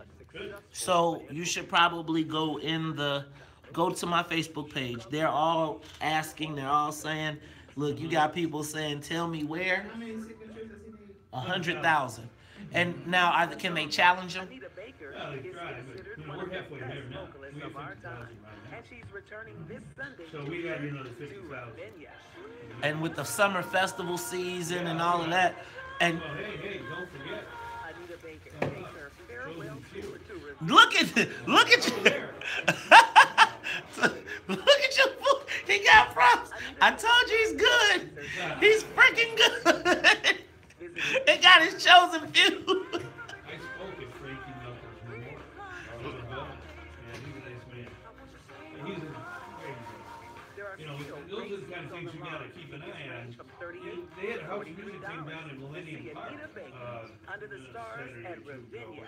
Jill Scott and the Roots are heading to Ravinia. I went down to the, I just feel like that is, though, what you're seeing with Millennium Park and the House Music Festival is the plan for transformation, because that when they do the Obama Library, they're going to clear them out of that park, and they got to have a house music. It seems, so ultimately to me, what we're watching is the transition, right? So Chosen Few is going to die, because they're going, or the Chosen Few as we know it is going to go away at that park, because remember, they taking out Cornell, right, which is where everybody parks and cuts through the park. So, and then they building a golf course. They not letting y'all go tear up that golf course for no Chosen Few picnic. So basically what's happening is what the last few years they've been testing, will black people come downtown for, and you think about it in our mind, it's like, man, we housing at Millennium Park. Bus being on the south side, we like have arrived. But then they start peeling stuff off. So now you can bring coolers, but you can't bring alcohol. So where Chosen Few, you can bring all your stuff so they make their money off of admission. The city says, bring 200,000 people down here, or bring 50,000 people, and I'm going to charge them $10 a beer, right? So they make the money back. Now, if you're Alan King and all of those guys, and let's just say you got a $950,000 lobbying fine, and they say, hey, man, we can make this go away. This can go from $950,000 to $2,500 to nothing. And then they say to you, you see Lollapalooza? Would you like to have 10% of Lollapalooza in 10 years, or you still want to keep doing this shit on the south side where you fighting to get the money and don't nobody want to pay you $30 to come in here? And on top of that, you hooking your boy Barack up. So I am very suspect of the transfer of festivals, because remember there was a time they were transferring all the black festivals out of downtown, right? No Gospel Fest, they want to put that in in Bronzeville, things that, and if you pay attention to the festivals, they have, there's the festivals that are themed black, they took out the alcohol. So you can't bring alcohol in your cooler. But in the festival game, that's big chunk of the game is I could bring my alcohol in my cooler and sit down here and pour my thing. So, you know, I just think we gotta watch. You gotta watch how these guys are very slick. And watch, there's gonna be a promoter somewhere from New York that's the son of a hedge fund trader that's going to be putting on the damn Chicago House Music Festival that is going to turn into an EDM event. And you're going to be talking about your Chosen Few. Remember when? I'll have my old shirt. Right. At least you got to say, love, no, we're not trying to, not even trying to change. Sips away, does it ever stay the same? We don't even talk no more. We run out of words. We're running out of words to say. We have to change. Does it ever stay the same? I dreamed of love sunsets. I see just real so sad, 'cause she loves the only man she loves. He went away. Let's learn too much for the jazz. We're not making love. We're not making love no more. We're not even trying.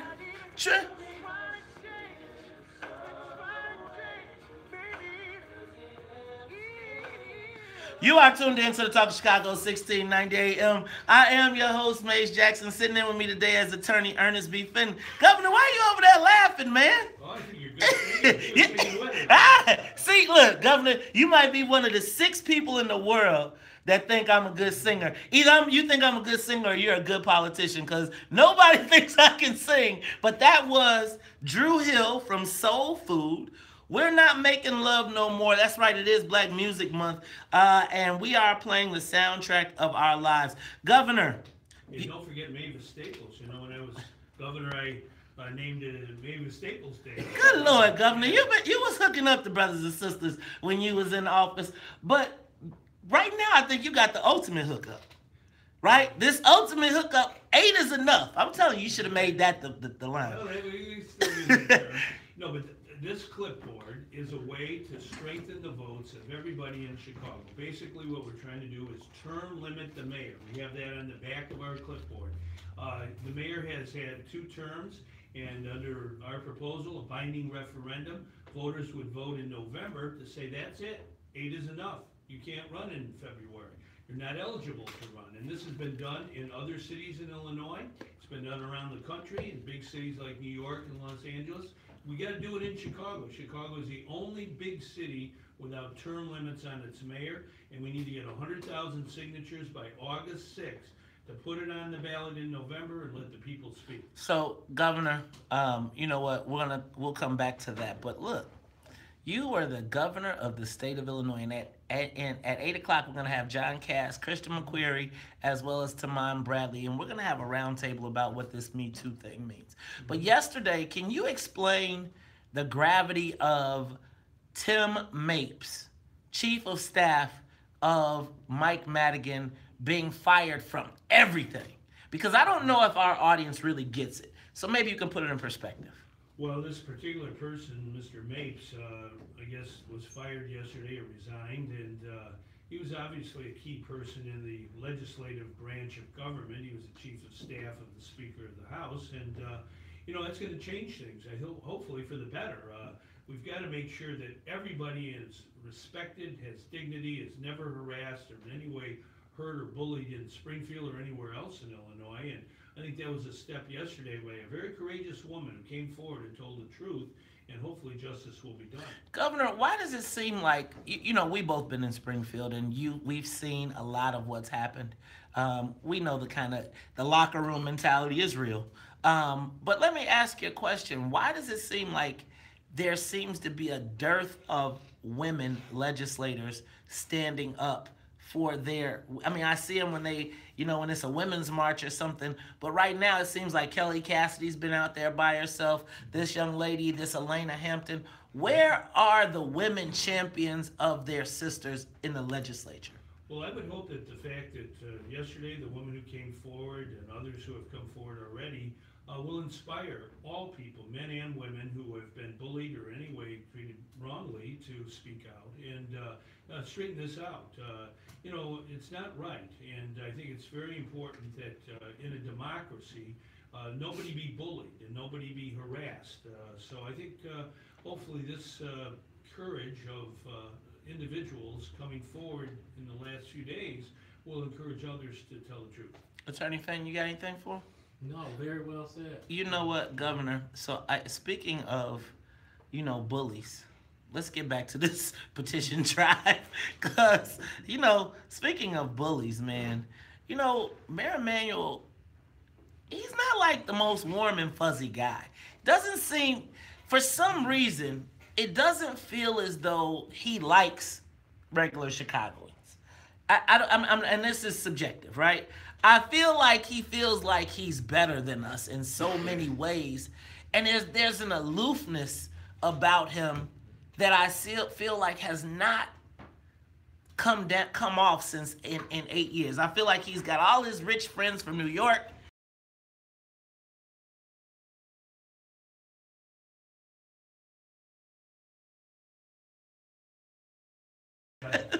You know, I knew Karen Lewis very well. We wish her well right now. She's really battling serious illness. And I once suggested to the mayor that he might take care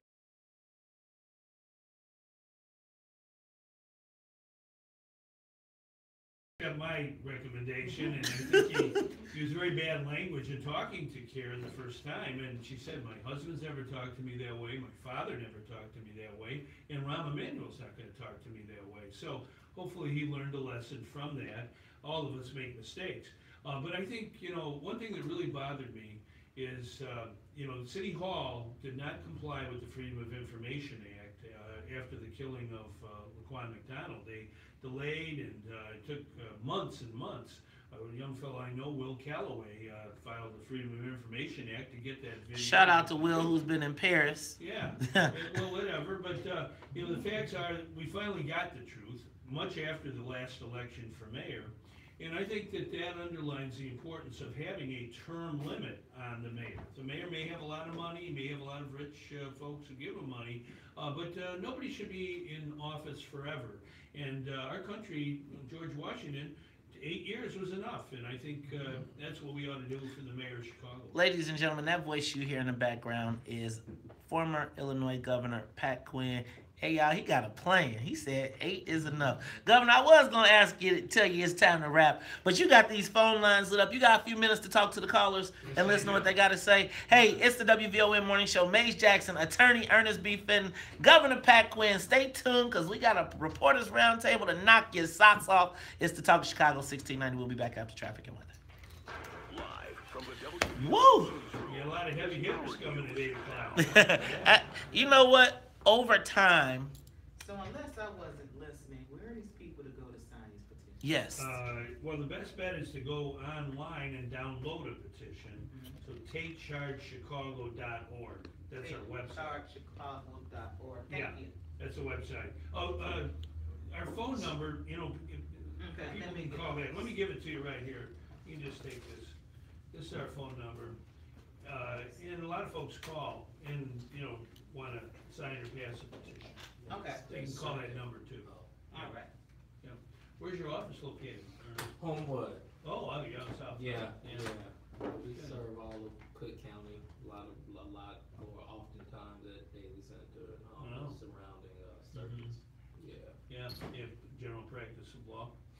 No, absolutely not. I stay on more corporate real estate, anything dealing with real estate. So whether it's purchase, sale, foreclosure, mechanics liens, contract disputes, developers, business incorporation, asset protection. Real estate defines the culture. Yes. So many things. Yeah, tax assessments. Everything, all that stuff, yeah. Yeah, the property tax bills arrive at the end of this month, so it will not be a happy day for a lot of folks. That's a big issue. Now you're talking about legislation. A lot of things around that old folk can't, especially with the taxes in Illinois. A lot of people can't afford to stay in their homes just on the taxes. Forget the mortgage. Yeah. I mean, if you look at what most people are retiring on, and then you look at the taxes, it's impossible. Yeah, it's tough. Yeah. Man, Governor, I'm getting all types of calls. So I'm hearing black clergy need to support. Do you have any preachers that are on, any of the churches that are on board? I'm gonna tell you, you should, we got the What's in It for the Black People cookout on that is the 23rd of June. It's gonna be at 51st and King Drive. You should probably stop by one of our meetings. And just address the body. I'll have someone, I'll reach out. They, cause I got a very active group of people that are. I was very impressed. Thank you. It's growing. It's definitely growing. It's definitely growing. And right now everybody and their mom is watching. Watching the show. And I'm gonna tell you it's gonna get hot at 8 o'clock because right now I think what's so crazy is what's happening in Springfield. We've seen this wave across the country, but people believe Mike Madigan's power has been so untouchable that even in the face of Me Too, that is taken down everybody, the people in Illinois cannot fathom Mike Madigan being penetrated. It's ironic, things are gonna happen. I think it's funny. It's interesting that for all of the secrecy, for all of the Machiavellian stuff and all the political stuff, if they go down over this Me Too, right? It's and I don't think that there's anybody that's trying to reach a hand. I feel like people will put grease. If it starts to go, you're going to see people starting to put grease on the skids. I am wondering, I feel like there's more to this, though. Like, I feel like this ain't just organic. Like, I feel like when Kelly Cassidy came out, and I feel like the Kelly Cassidy took it from a sex Me Too to sex and power issue, right? And when she moved it from just being a sexual issue, but how they execute, how they use the power of the office to maintain control. And I feel like that whole thing that you hear about the lady who testified, I have also always said that in Springfield, when I lobbied, I felt like they created a caste system, and they created a level of employee women that were almost like, not a harem, but they kept them just under the poverty level, so that they made you, they would, when a lobbyist comes, it was like, in my estimation, when he was talking about the women on the third floor, when the women on the second floor, Mapes kept them like a private harem. But understand also that the way he kept them, there was not one piece of legislation or anything that crossed any legislator's desk that he couldn't know, because he had all of the assistants. But they also created a system that made these women very easily to be targeted by lobbyists and legislators, right? The lobbyists had the money, the legislators have the power. And this group of women that were workers that Mapes reigned over, and when you hear him talking about, we know that marriage doesn't count on this floor and whatever, it was basically like, hey, yo, you picking up Judge XYZ ABC, you know what your job is. And I think the best and the worst thing that ever happened to me was coming to Springfield. I lived in a la-la land. Like, we never knew what happened in Springfield. We just did elections up here, and then when I came to Springfield and saw, it's like a straight up caste system that is built for lobbyists and legislators to wreak havoc on everybody else. Some legislators then become lobbyists. You know? And then the exactly, and then the legislator becomes. Now, there are good people. You know, I got good people, so I want to make sure. And then there are also willing participants. But I think when you think about Mapes, like, we don't think like they think like that, but like they literally put a mob together. This could be a mob tale without a doubt. Car wash. Huh? Car wash. What you know about car wash, Governor? I saw a car wash at a movie theater with the whole crowd. 3 times. Being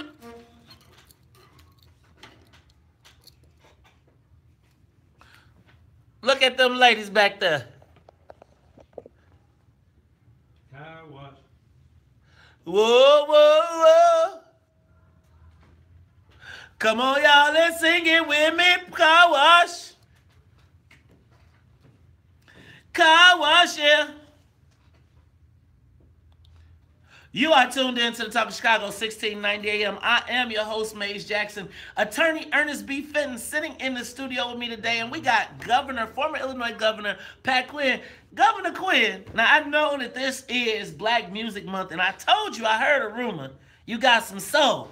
Harold Melvin and the Mighty Blue Note. Ah! You know what? That's who we open the show with. But when we do Wake Up Everybody with Teddy Pendergrass, the original version. But that was Car Wash by Rolls Royce. Hey, y'all. And it is Black Music Month right here on WVON. Hey, let me tell y'all something real quick. I see I got Gary McCarthy on the line. So, G-Money, hold on, man, because I want you to comment on what's going on with these firefighters. But before we get there, Governor Quinn, we got phone calls. You got 8 is enough cracking, right? You want to put Rahm Emanuel out of his misery. Well, the whole idea is a petition for a binding referendum this November where people would vote to have a term limit on the mayor of Chicago. Of the 10 biggest cities in America, only Chicago does not have a term limit on its mayor. So we have to get 100,000 signatures by August 6th to put this binding referendum on the ballot. A binding referendum means the people make the law. The mayor can't change it, the city council can't change it. The only way it can be changed is another referendum.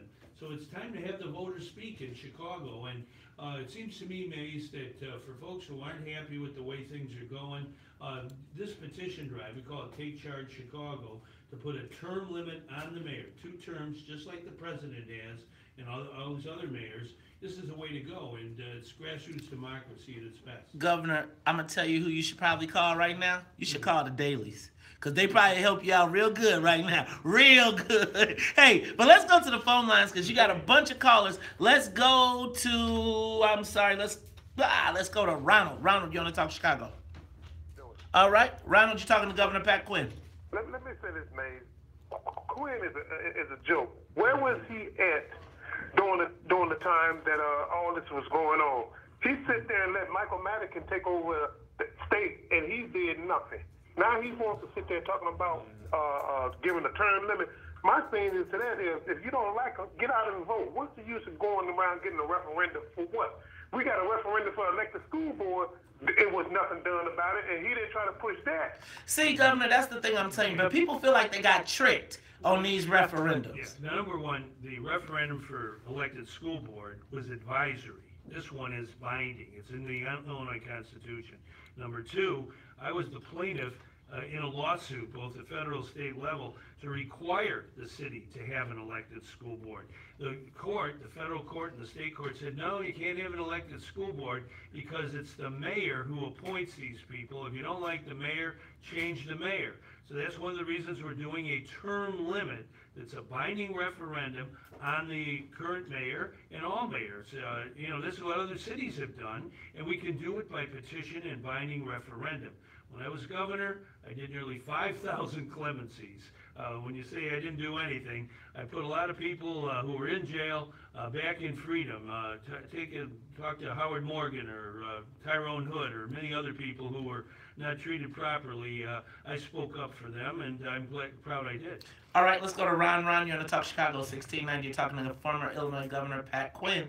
Sure, 3 quick points. I also agreed to call the last talk that we can vote Rahm Emanuel out. But secondly, I want to ask you, if it is passed, could he challenge it in court? And because if it happens in November and he challenges it in court, that would be tied up past February. But lastly, I want to correct you, Mr. Quinn, when you said the Obamas believe in this kind of activity, community, activity. They only believe in it when it advances their professional career. They did not believe in, and they don't, in terms of community benefit agreements for the Obama Center. So I wanted to correct you with that. Governor, see, I'm telling you, people got trust issues on these referendums because we've been slammed, we've been faked out.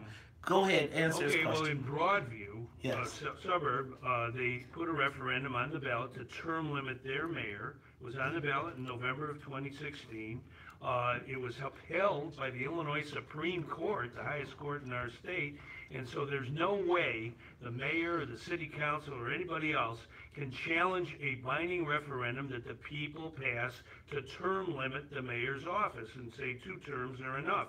Now, just in terms of elections, is it really fair that the incumbent mayor has $25 million and all the challengers have less than 1/10 of that? That's what term limits do. They even out the playing field. So they allow for new people to come in and have competition. It's just not fair to have the incumbent with millions and millions of dollars. To say that's a fair election, to me, it's not the case, and that's why I believe in term limits, and I think that's what voters believe in. All the polls show voters are way in favor of having a reasonable term limit on the mayor of Chicago. We got one more call, attorney, and then I'm going to go to Attorney Ernest B. Finn, and then Governor, I'm going to ask you to give us a close to let people know how they can get in. They want to talk to my man G Money because he got something to talk about, too, about this kneeling. Let's go to JJ. You are on the Talk of Chicago. Good morning. Turn that radio down in the back. Governor. How you doing, JJ? I'm doing fine. On the term limit, Mm-hmm. I want it to stay just like it is. I don't want to limit anything. We have developed a voting block, and the way I see it, this is our turn. And if Barack Obama wants term limits, come on radio and say so. Oh, go ahead. Well, President Obama was asked about term limits for president, and he said he thought 8 years was reasonable, and having a fresh look is what really our country has tried to have for the last, half century or so. Here's the deal.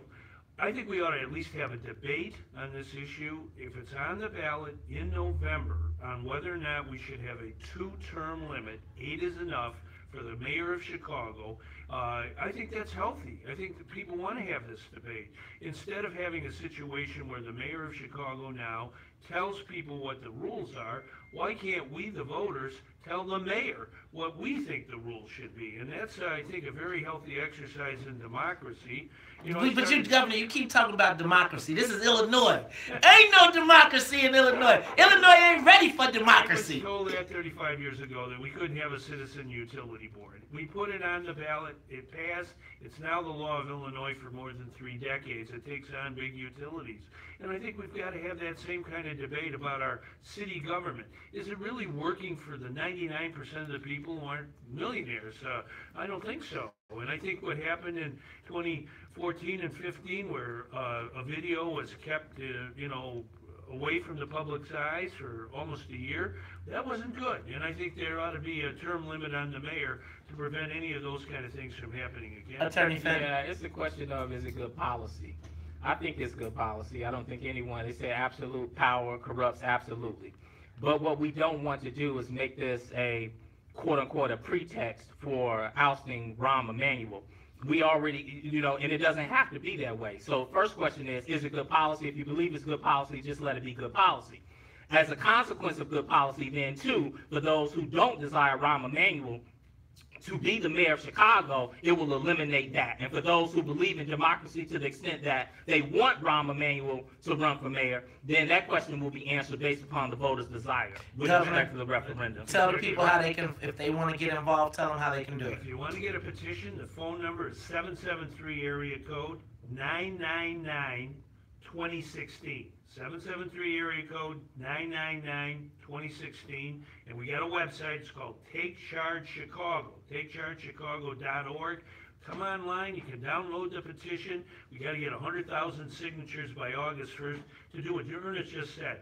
Give people a chance in November to vote yes or no on whether to term limit the mayor. Ladies and gentlemen, that is former Illinois Governor Pat Quinn. Hey man, he said 8 is enough. He has got a plan to free Chicagoans from not just Rahm, but from anybody trying to be the mayor for life.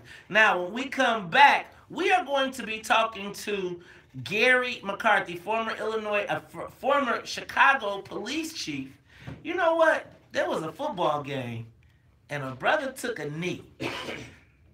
And the Chicago police versus Chicago fire, and there's been a little outrage. We're going to talk to Gary McCarthy and see what his thoughts are. It's the Talk Chicago 1690. Don't forget, Reporter Roundtable, 8 o'clock. It's going down right here, WVON. More of the morning show. Governor, thank you for coming in. Thank you for responding so quickly. You know what we'll do is... Hope I didn't wake you up there. No, come on now. You know what you should do, though? Stop it. Huh? I waited until after the... I was rooting for Cleveland. Oh, really? I'm rooting for Golden State. Because Durant, you hear that he is funding 4 scholarships for his mentees? No, I did not. Yeah, 4 college scholarships for kids he's mentoring. That's good stuff. So stop in to Sonia right there before you leave out and tell her we want to get you on the podcast. And then you can do an hour discussing this whole thing and how people can get involved. And then we'll get you to a What's in It for the Black People meeting because we're going to be doing a bunch of festivals, etc. So you might be able to get some good volunteers out of there. Yeah, it sounds great. Yeah, thanks for everything. No problemo. And say hi to your wife and wish her well. I certainly shall. She is probably responding right now. Oh, you know what? So, Governor, so today, Ken Duncan's first meeting. At Water Rec.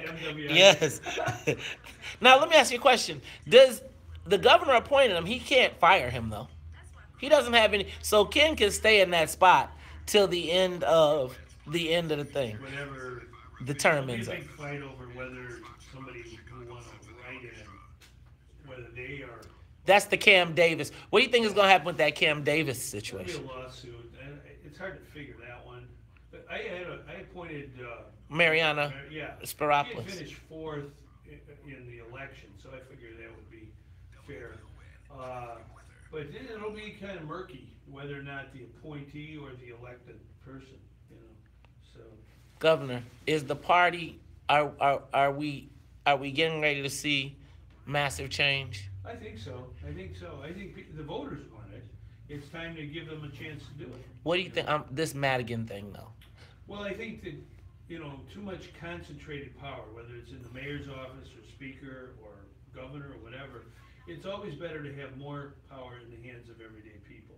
And that's what I believe. That's why I believe in petition and referendum. That gives the voters a chance to speak. Ladies and gentlemen, former Illinois Governor Pat Quinn. Hey, man, I tell you what, too. There wouldn't have been 10 people in that race. You probably it would have been a different AG race. I like, stir things up. Good to see you.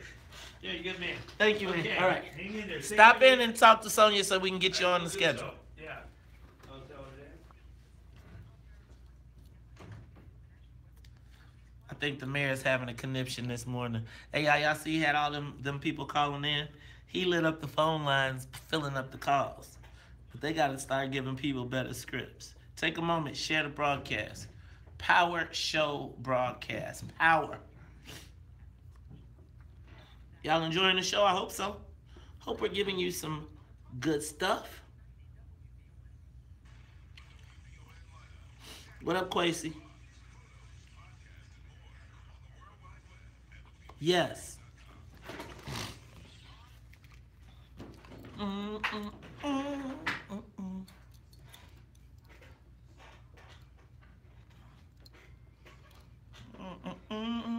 You.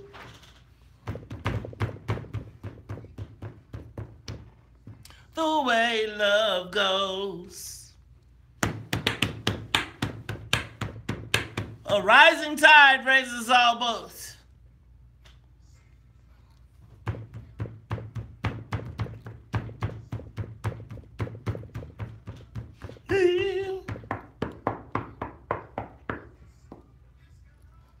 A mighty love.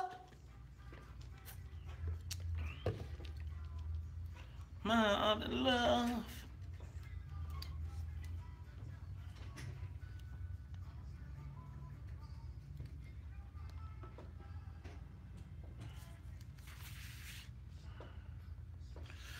You are tuned into the Talk of Chicago, 1690 AM. I'm your host, Maze Jackson. Hey, man, and I got attorney Ernest B. Fenton sitting in with me today. We are talking all things Chicago, and I want y'all to all stay tuned because at 8 o'clock, we have our Reporters Roundtable. And our Reporters Roundtable, we'll be talking to Tribune columnist John Cass, as well as editorial board member Kristen McQuarrie, as well. Yeah, we will be talking. You know what? Oh, and we'll also be talking to Tamon Bradley from WGN Channel 9. Now, ladies and gentlemen, I don't know if you saw the story this weekend about the football game between the Chicago firefighters and the Chicago Police Department. Now, this game happens annually, and it's a charity game, and it pits firefighters against police officers. Well, apparently this year, one of the firefighters, a black firefighter, Cameron McGarity, decided to take a knee. And in taking a knee, he set off a firestorm with the police and the fire. People were complaining. They were saying they were embarrassed. I saw a Facebook post telling me that the Chicago Fire Department was embarrassed. And then they said they were kicking him off the team next year, all for taking a knee. Now, who did I think would be great to give us some perspective on this? none other than Chicago's former top cop. His name, yeah, they call him Gary McCarthy. I've been calling him G Money here lately. But he is on the live line to give us some insight into this issue. Now, Gary, welcome back to the WVON Morning Show. How you doing, man? All right, man, I'm all right. So, Gary, talk to me about this football game and the fact that this brother took a knee. You had a very interesting statement. Did you agree with him taking a knee? And what is your position on that issue? Well, my position, first of all, is don't throw that guy off the team because we burned him for 2 touchdowns. I want that guy to stay on that team. So he was the firefighters. So let's be clear. You were rooting for the police, and you want to keep him because he was a terrible defensive back. That's selfish. You got that right. Go ahead. You got that right.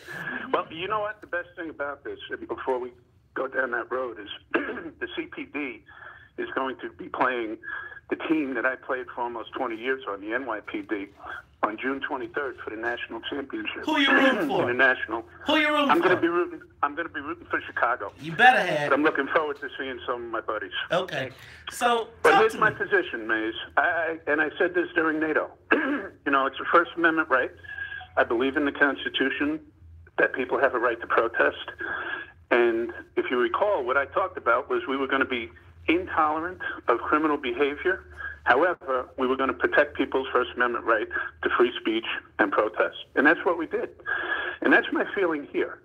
You know, I was raised by a World War II Marine who also happened to be a drill instructor, which maybe explains a couple of things about me.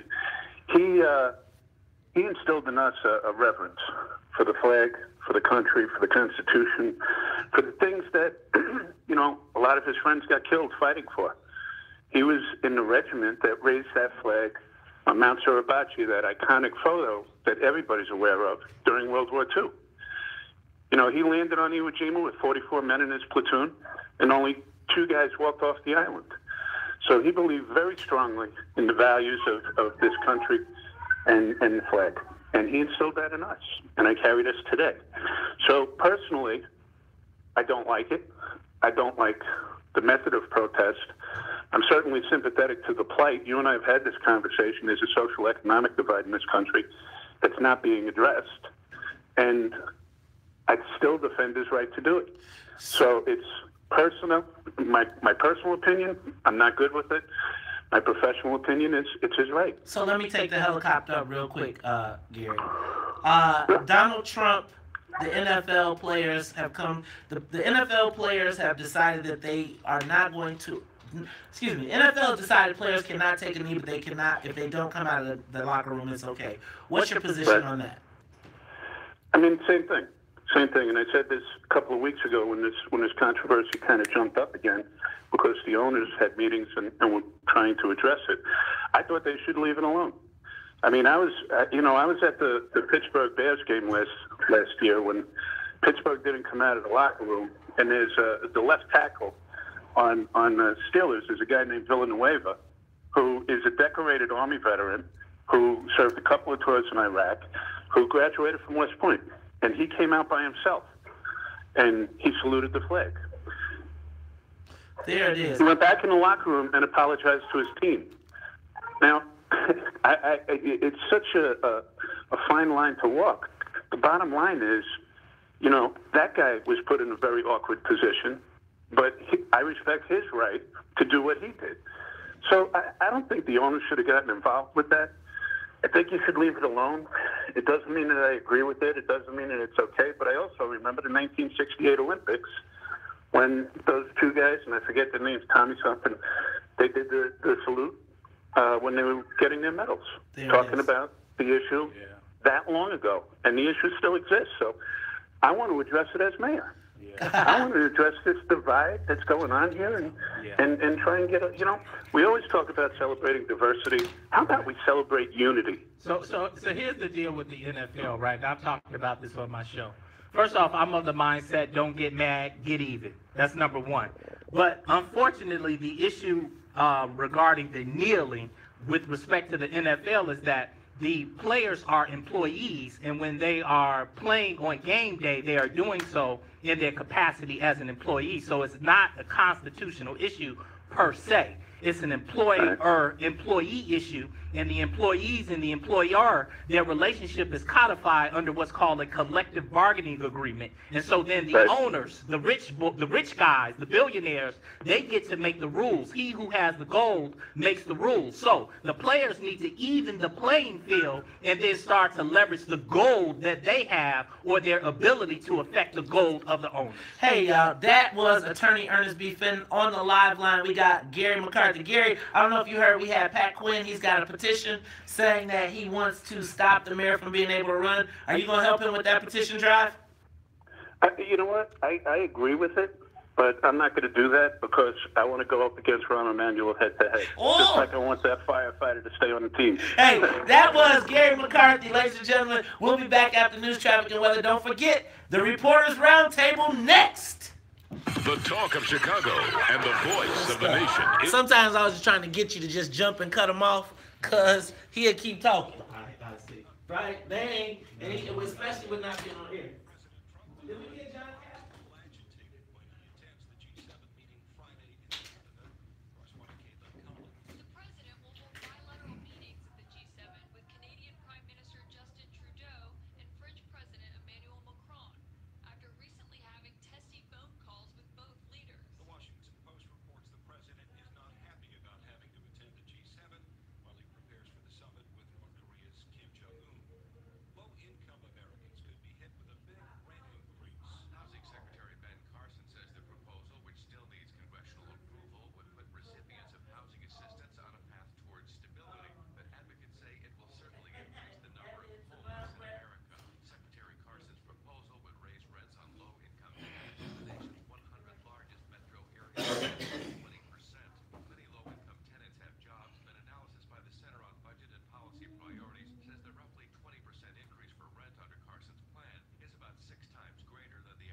All right, John Cass is here. You know John Cass, right? No. Come on, John. John Cass, that is Attorney Ernest B. Fenton. Yep. Yep, nice to meet you. John, you're gonna sit right next to him in that chair right there. Right here. Yep. Remember the cameras are both on. Tell her to come get him straight on his earphones and all that stuff. We'll have the producer come in and get you square.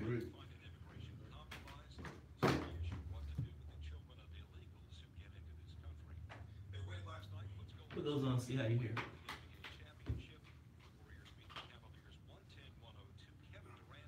Good? Yeah. Okay. Yeah. Good? This is your control. So if you want to change it, that's your ball.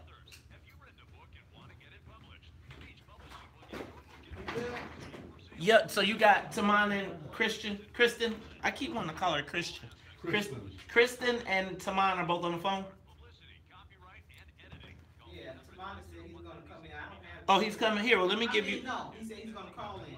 Okay. I don't have your other guest information. Kristen.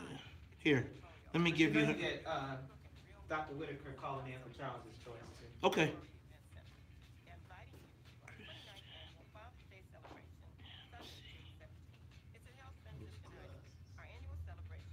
What, they crazy enough?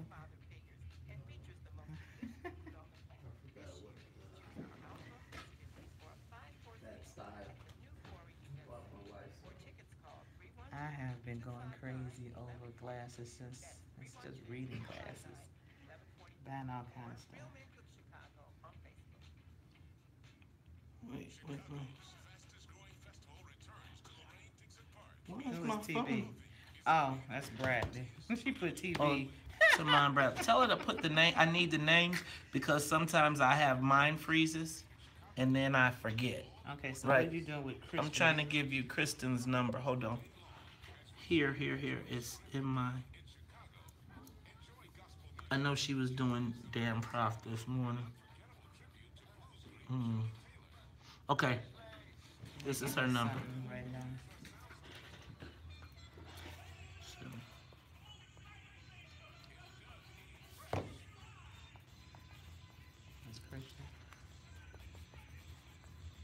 Yep. There you go. All right, y'all. WVON Morning Show. I'm your host, Maze Jackson. That is John. Can you do me a favor? Can you either pick one side of the poll? Right. Good, good, good. All right. Ernest, you are. Let me pull this here.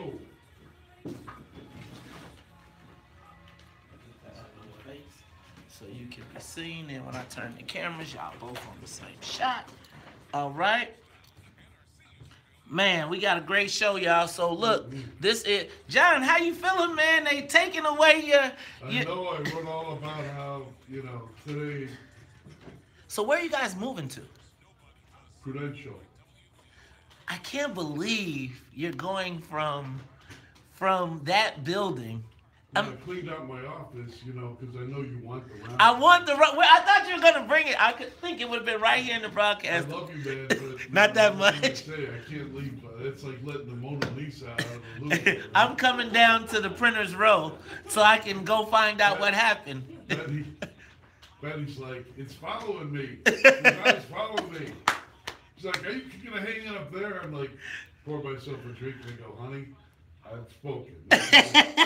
And then she started doing her thing too. So we'll see what happens. Tim Mapes. Man. Bye. So I'm gonna toss it to you as the founder, as the creator of Madaganistan, right? The windswept wasteland. I'm gonna talk about this from a Game of Thrones-ish.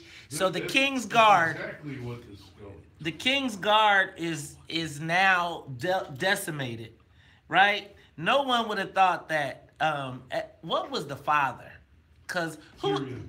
No, Tyrion. No one would have ever thought. And then especially like when he's cutting that deer. And right. Stuff, he freaking dies on, but he gets killed on the toilet, right?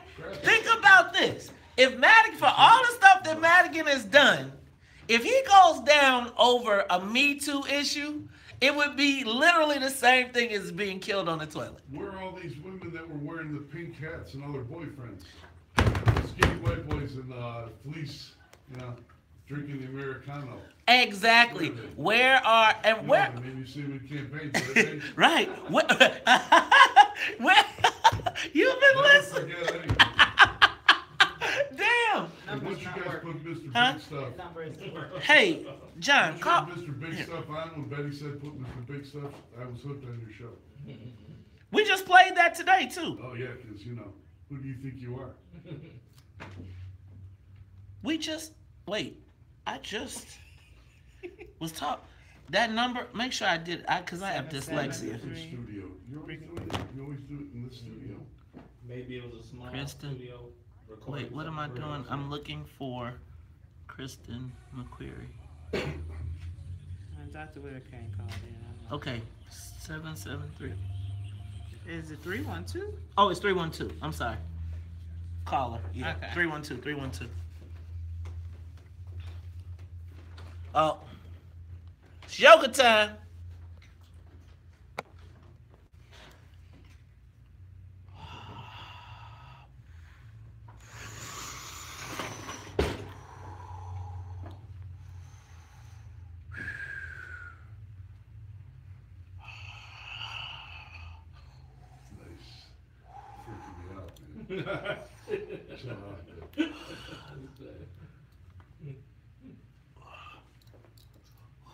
He's playing exactly the guy that you just want to hang out with when he's worked out.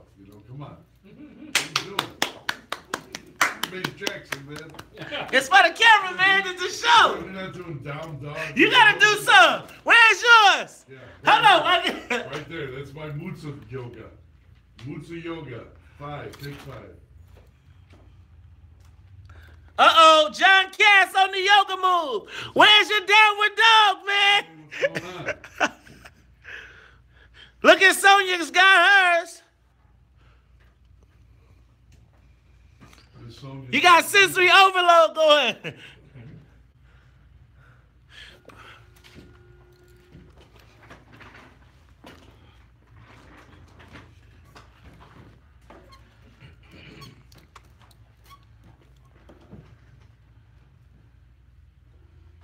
You are tuned in to the Talk of Chicago, 1690 AM. I am your host, Maze Jackson. Sitting in with me today, attorney Ernest B. Fenton. Y'all know how we do every day at 8 o'clock. You know when you hear that song, it means I got to get my stretch on. That is yoga. We do it every day at 8 o'clock. But you know, we also got to say what's up to the WVON Morning Show team when we do it at the top of the hour. So, got to say what's up to Annette Flournoy in the newsroom, as well as Miss Sonia Escobar. She is the musical conductor of The Soul Plane. I am your host, Maze Jackson. Now, y'all, you know I like to tell jokes, have a little fun, but we have a serious conversation today. You know, I told you all a few months ago when Elena Hampton first testified that this Me Too issue was bigger. That it could be the ultimate fall of the most powerful man in the state of Illinois. People laughed at me. They said, oh, I got to see more. Show me. Show me. Because in our country, it's very easy, traditionally it's been very easy to dismiss the claims of women over sexual harassment, but particularly in Illinois, we have developed a particularly peculiar blind eye to the way things are done here. As a matter of fact, we almost say that's how it's supposed to be. You live in Illinois and you just get a twisted sense of what's going on. But this Me Too thing, when Tim Mapes stepped down yesterday, resigned, got fired, I don't know if those of us that are not political understand what is happening. And so I didn't think I could do this story justice. And so what I tried to do is I said, Sonia, get us an all-star team of political experts, reporters that are so credible that you know what? People might recognize what is really happening here. So, Sonia put together an all-star lineup in the building. None other than Chicago Tribune's most docile, least opinionated writer, John Cass. Welcome to the WVON Morning Show. This is the Lion's Den. Now, not to be outdone, I said, Sonia, we got to take this up. We got to have a female voice, a woman. Because, you know, the fellas get to talking and we might turn into another locker room conversation.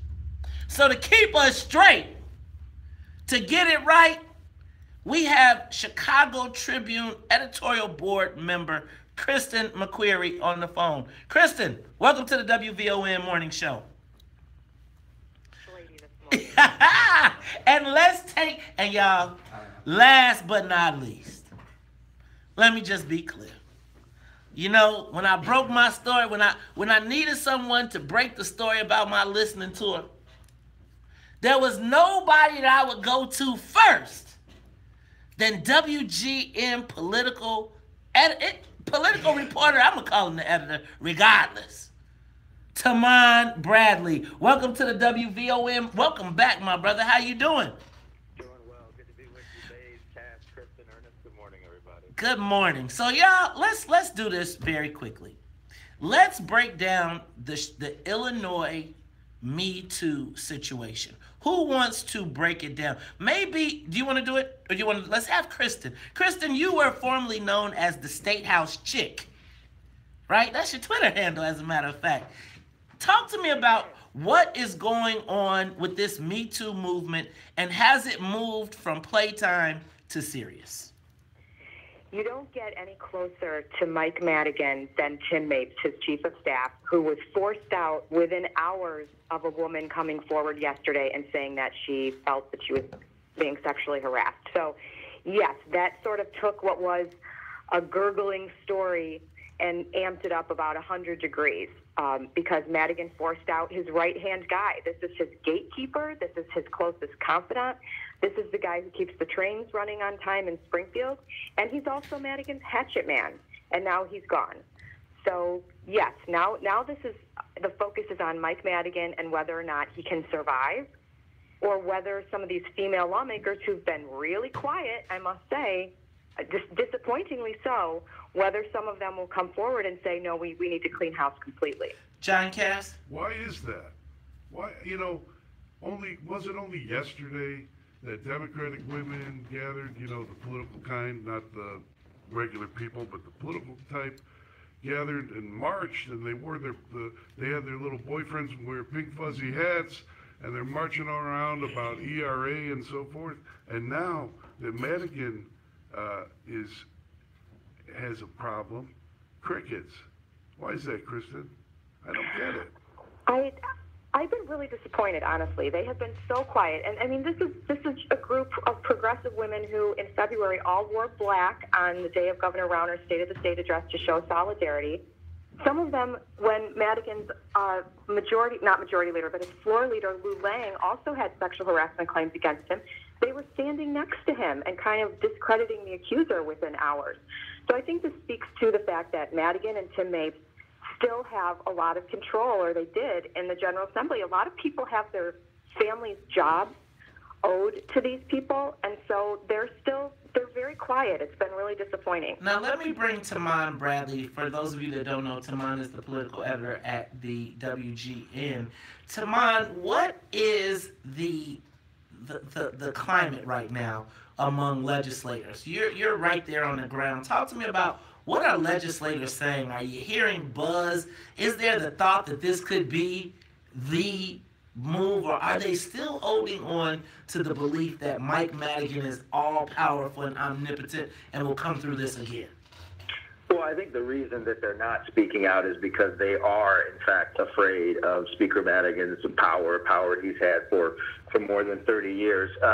Look, people are certainly talking about this in Springfield. It was talked about last week, and the names that have come out, some people have texted me to say, hey, I'm not surprised. Wow, it's about time. And you hear stories, you hear names of people, but of course there's no evidence, or people don't want to go on the record, so you can't really report these stories. And what I'm struck by, Maze, is this is sort of being tried in the press, because people don't feel that the Inspector General will check out complaints and that will be handled, that the Ethics Commission down in Springfield exists to protect lawmakers, so they're trying this in the press. Marianne Lunkar, that medical marijuana activist, when she came forward last Friday naming Lou Lang, she met with journalists there in the basement of the State House, of the Capitol, and we questioned her for over an hour. And there were some inconsistencies, perhaps, in the story. There were some things that didn't seem to hold up. There wasn't a lot of hard evidence. She said she had documentation but didn't want to present it. But yet Lang still had to step down. And so that meant there was enough there.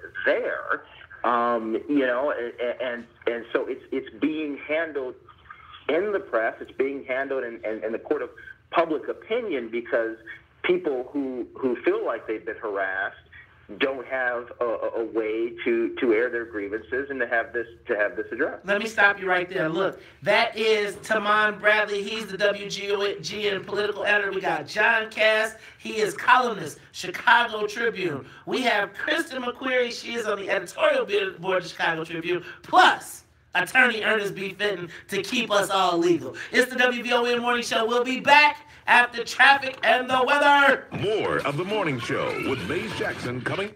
All right. So what I'd like to do is try and swing this conversation. So we got this lady who testified yesterday. We didn't really talk. Can't wear the pink bra. I'm sure you got the sound. The pink bra. But then I want to talk about the Mapes and the connection to what Kelly Cassidy talked about, which is the power dynamic, right? So Mapes calls Kelly Cassidy, so we all are clear, was one of the first people in Springfield who, when this Me Too stuff started, She took it for real. Right, she took it for real. And she was planning and she was saying stuff, and then basically that listening to her, from what I heard, was a smoke 'em out moment, right? Where they said, tell us what your feelings are. Then they found out what everybody's issues were. And so then once they thought they overcame it, then they call and say, she's still working over here? Because you know what that means, and she jumps off the ship. But I feel like there's more. I think that people don't understand the power dynamic. Because real talk, Tim Mapes, from everything I've heard and seen, do you know what I'm saying? He could care less about. But here's the thing, and I'll say it on your air. When you look at Mike Madigan. Don't say it! Don't say it! Don't say it! Don't say it! What are you talking about? I know exactly where you're going here. No, you don't know where I'm going. Okay, go. You do not know where I'm going. Okay, go. You know, I respect Mike Madigan. I've had pizza with Mike Madigan. He loves Palermo's. I'm a big Palermo's fan on 95th Street. I don't like Palermo's. Man, come on. Oh, it's too bready. You know what? I like Vito and Nick's. Extra crispy, not Cheetos. Vito and Nick's. Vito and Nick's. Okay, that's like the two cousins. Okay. Mr. Madigan, when you look at Madigan, you really think about sexual harassment? No. Can you even put sex and Mike Madigan in a sentence without laughing? Right? You can't. But you can put power and Mike Madigan in the same sentence, and that's what this is. So, cut off Tim Mapes' head, throw it out the window, press the gas, and keep driving. Here, I throw you Tim Mapes. Here's Tim Mapes. But how many? He don't have no more heads to throw. Game of Thrones. Right. How many heads does he have? I'm wondering, is he decimating his political operation to the point that he can't even execute the games? He can execute the game because there's a lot of staffers in this. Look, man, he's got. This is like, it's like you cut that head off of one ant, and the next ant comes running up. They smell it. They smell pheromones or whatever they do. They communicate to the queen through smell. They don't need to be told. They know. They know what to do. Same with the city.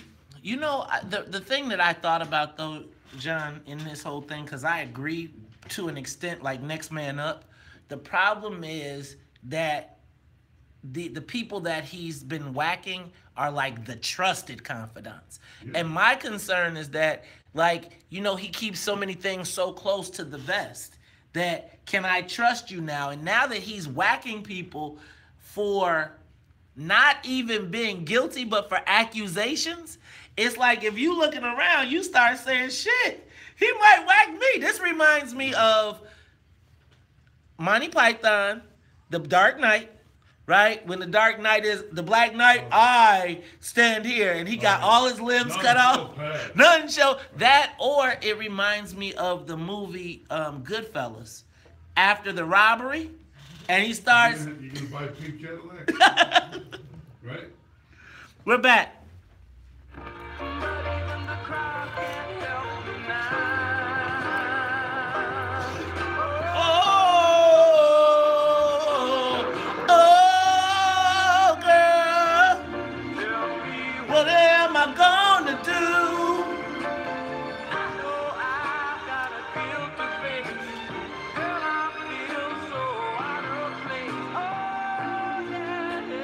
What you know about that, John?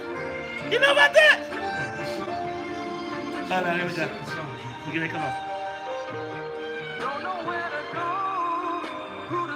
You are tuned in to the Talk of Chicago, 1690 AM. Don't forget, it's Black Music Month. That is the Shy Lights.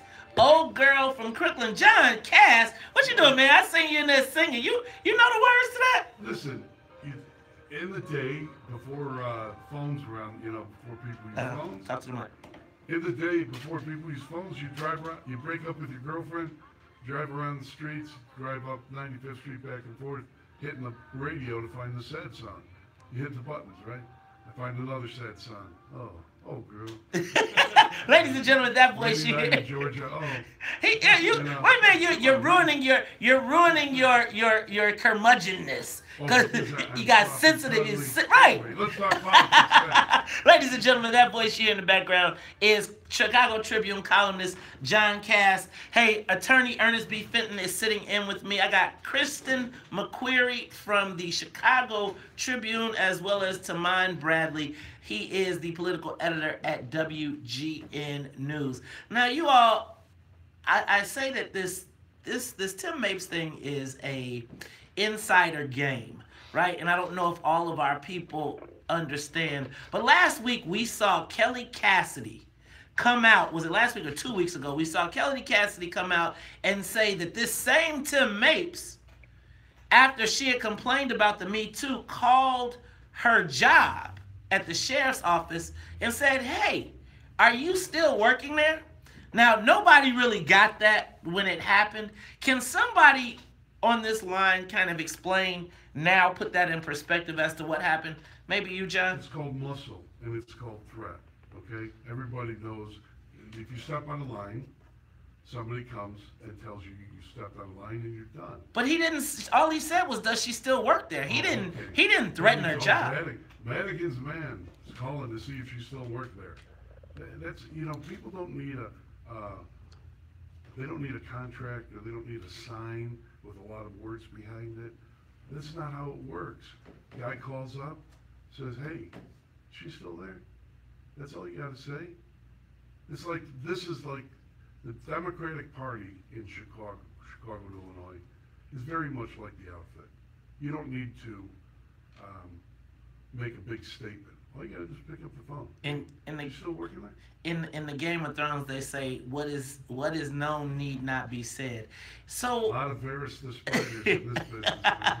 So Kristen, go ahead, Tamon. Go ahead. Yeah, I was just going to say that Kelly Cassidy was at that news conference yesterday, and she said that she had observed Tim Mapes being disrespectful to people and being aggressive, and she said that those are attacks and they're designed to intend and demean people and to put you in your place. And so you hear the stories of intimidation in Springfield. It's how you get people to fall in line. It's how you keep people who've had the power for years to continue to have the power and to make sure that people don't speak out against you. And I was just struck as we look at a path forward. Madigan says that he intends to appoint an individual with experience conducting investigations to look into the operations of the House.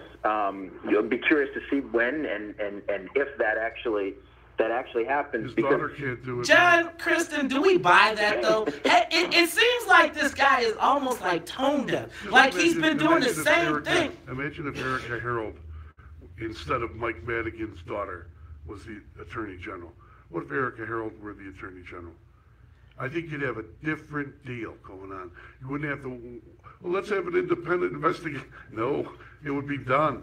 The investigation would already be happening. Kristen, so talk to me about kind of this Tim Mapes, talk to me about how they actually exercise power over legislators. You spent some time down in Springfield seeing how it works. Talk to me about the power dynamics that occur, because this woman that held the press conference said she was on the second floor, and he asked about her pink bra, and kind of how things are. What were those things that we kind of know happen on that second floor?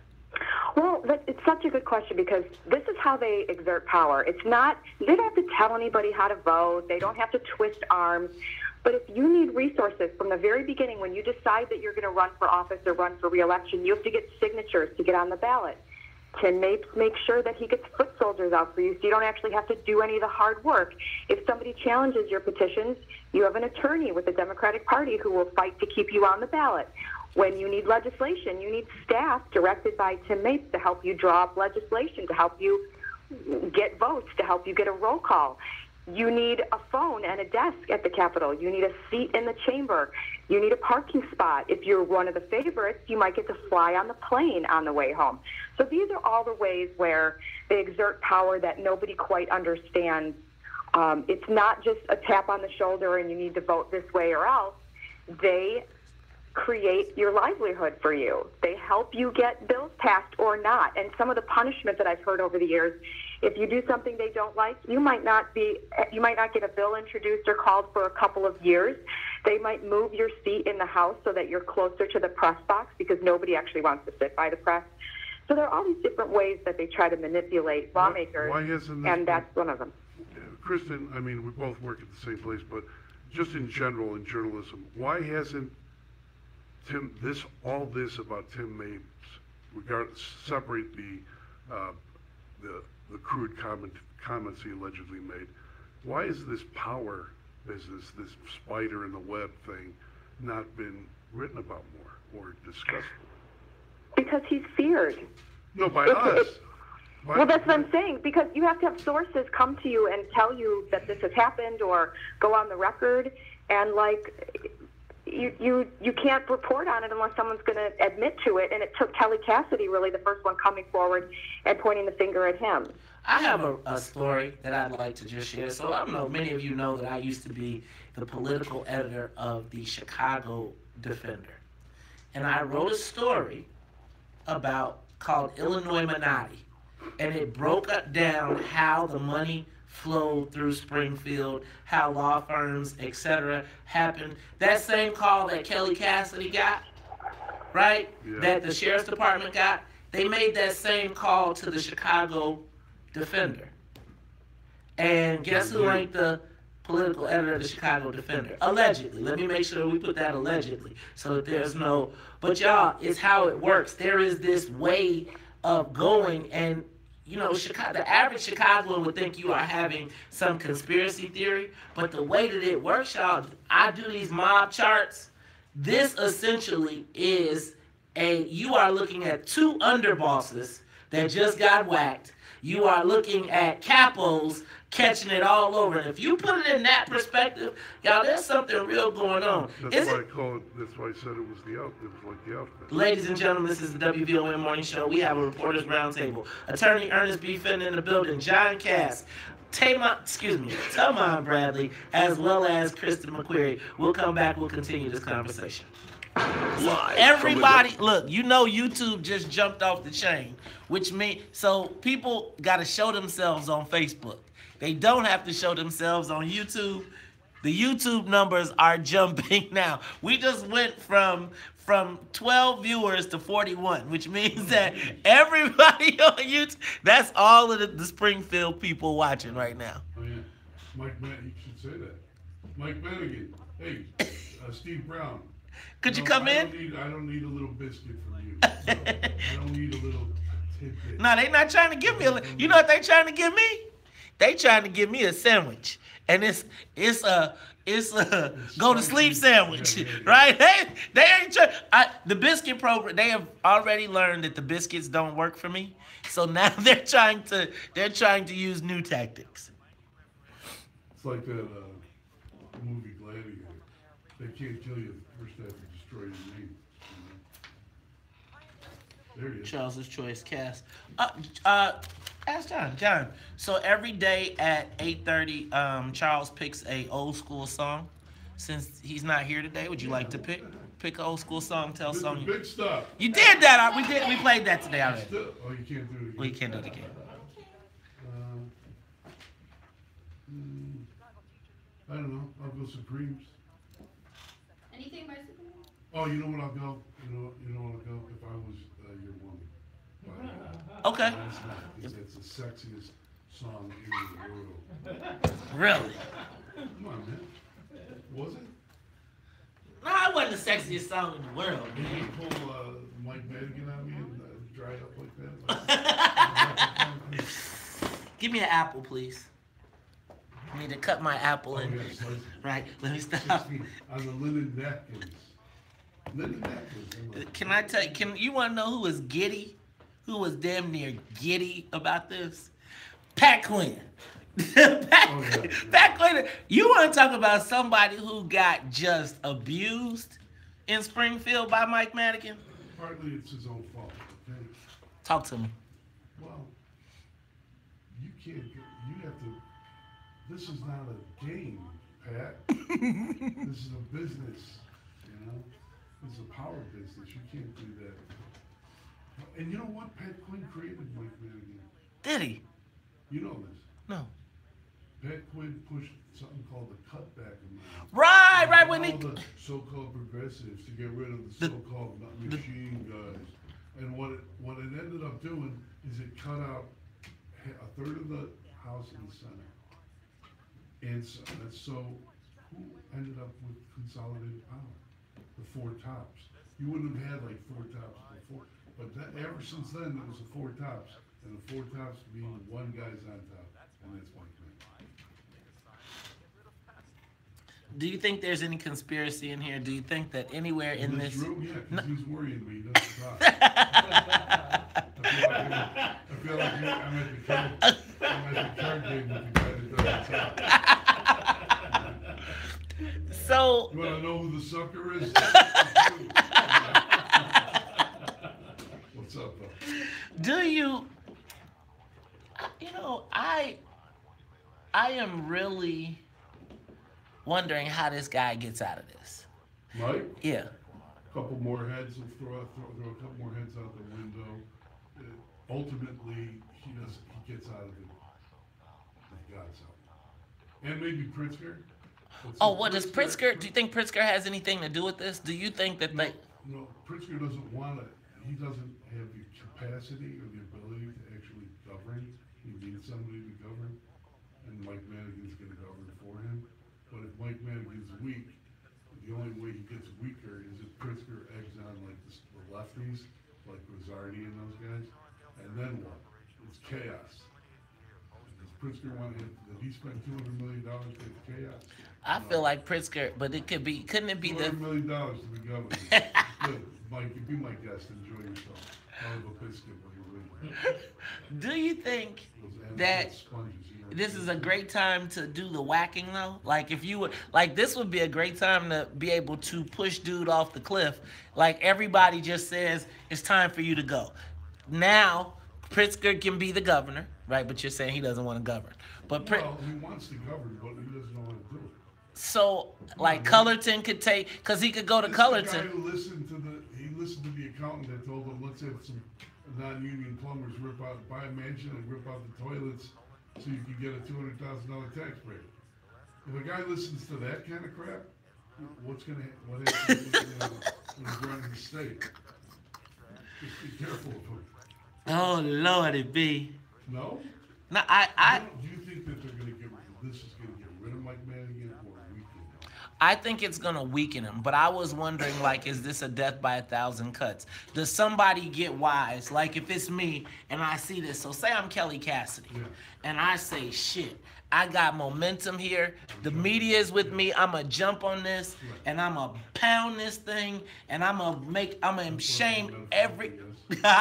I'm going to shame every woman into making them stand up. Where are they? Well, see, I'm trying to make them say something, right? Like, that's why I keep sending these texts. But if those women stood up and said, we're not taking this anymore, but I feel like general women need to shame them. It's the same dynamic you're asking for is what happens in minority communities with politics. You got to define what it is and what it is not, and if you want to be on the what is not, you know, look at like Kanye and Trump and stuff. Right. John. But where are those? Where are the white women activists? Keep saying that. That's what I'm trying to say. Where are they? They're the ones who organize all this stuff. You know? Right. I mean, there's not. Where's Ann Williams? You go from Harlem to the lake on 95th Street. You think women are like really? They're thinking about doing other stuff and getting just like guys. People aren't really like, oh, let's get political. But who's all doing all the political stuff? Like Marilyn Katz and people like that. Where are they? They can't mess up because they on the hook. They already on the team. What does that sound with that little bug that it rubs its little legs? Crickets.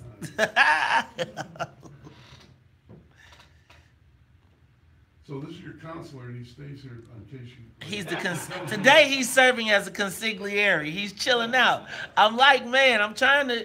What? So you all have plenty enough to say about it. So you sure you don't want to do this a RICO case, man? After this is over, and if he doesn't like what happened, you invite me say, you want to come to Chinatown for spaghetti dinner at midnight? Then you walk in, there's this meat on the floor. Oh, man! That's the last thing you say, right? That's what I'm thinking. Okay, we're back. So be ready to say some words on the song. Okay. Oh, you want me to be like this? I'm gonna bring it back. I was sure. Oh, yeah.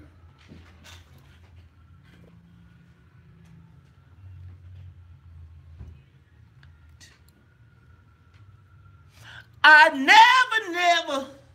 Stop love. You are tuned in to the Talk Chicago 1690 AM. I am your host, Maze Jackson. Attorney Ernest B. Fenton is sitting in with me. But y'all, you know, every day at 8:30 we do Charles's Choice. Charles isn't here. So John Cass took it upon himself to pick Charles's Choice. John, who was that and why did you pick that? Last night, Peps, If I Was Your Woman, sexiest song in the history of the human race. Unless maybe it was like something by Aretha, but John, I just can't see you running around the house in your pink bra saying, if I was your woman. You keep talking like that, you won't see anything. It's the WVON. Those who want to wear pink bras. It's the WVON morning show. I am your host, Maze Jackson. That voice you heard in the background, Chicago Tribune columnist John Cass. Now, y'all on the live line, we have Kristen McQuarrie. She is with the editorial board of the Chicago Tribunes, as well as Taman Bradley. He is the political editor for WGN. Ladies and gentlemen, so Kristen, Taman, talk to me about how we got here. Tell me, how did we get to the point where the most powerful man in the state of Illinois could be facing a Me Too charge? And John, you put it in perspective though about like Mike Madigan having sex cases. This is all about power, Maze. You can't think of you can't say Mike Madigan and sex in the same sentence without laughing.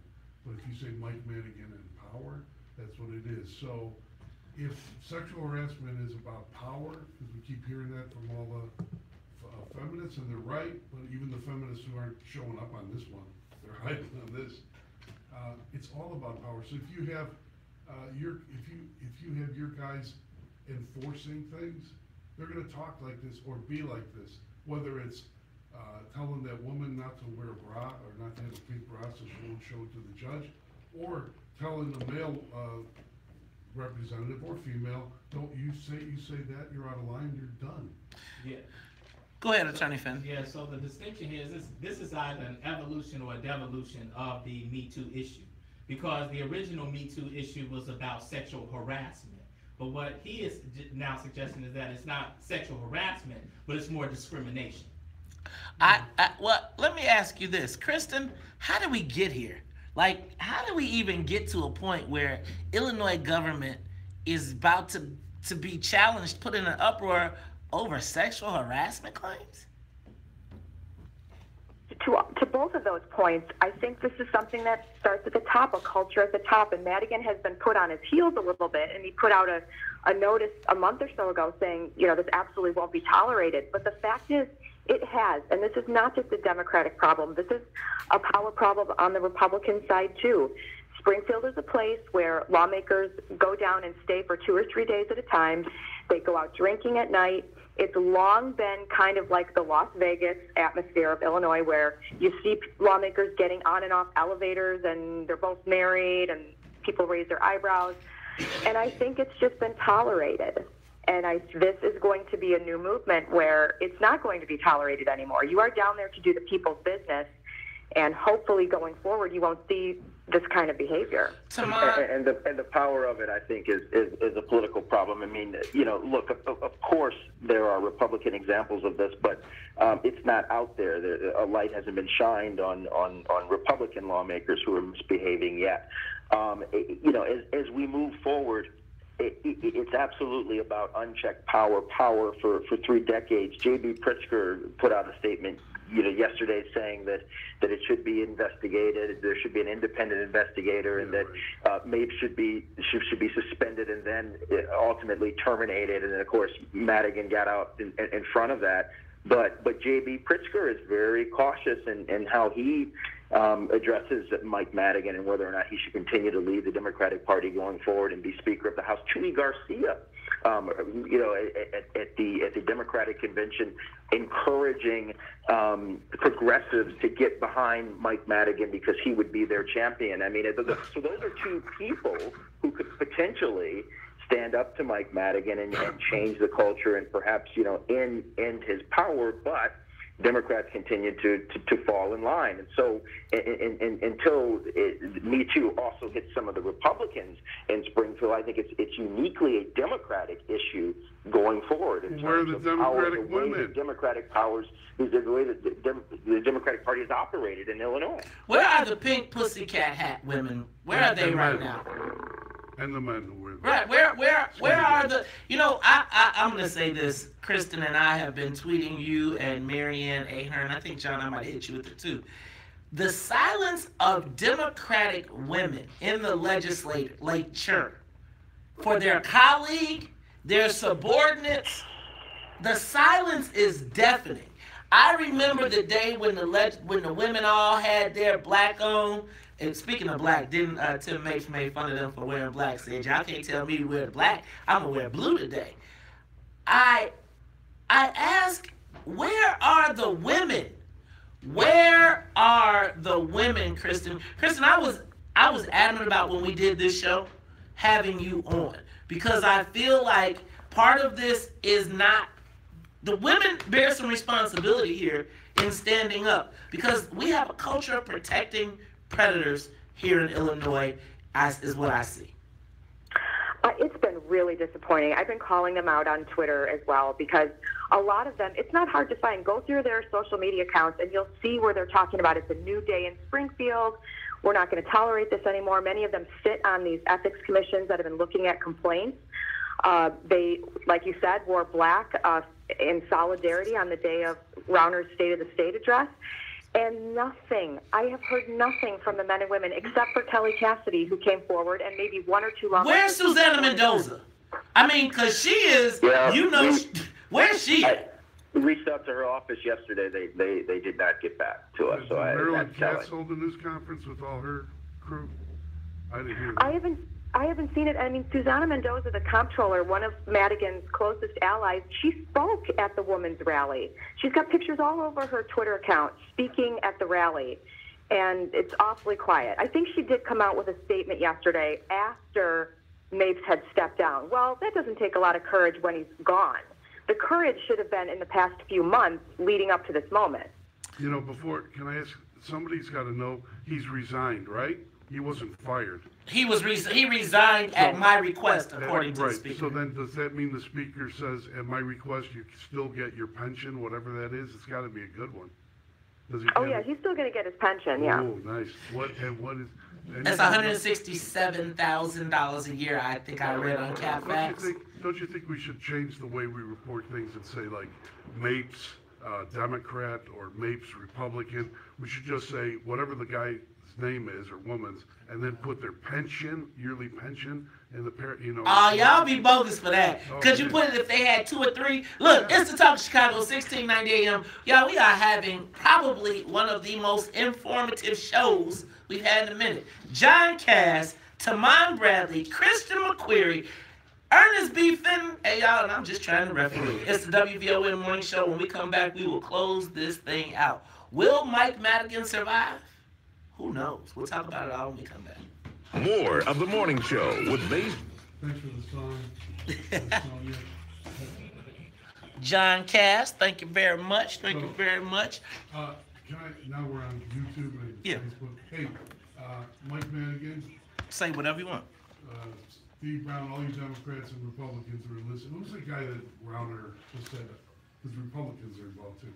Rauner said. Oh, what, Ken Duncan? Ken Duncan. He wants him fired, resigning. Enjoy yourselves. Enjoy yourselves because just like that Chicago public school story, We're going to hear more and more about Vic. Others are going to come out. You know, that whole culture down there, that whole thing, Springfield, which is why I stayed away from it. All that's coming. Ooh. Hey, y'all. Hey. Look, man. Like when look, I think he's saying what is said, what is known need not be said, but I think they about to say it. Yeah, that's it. What up?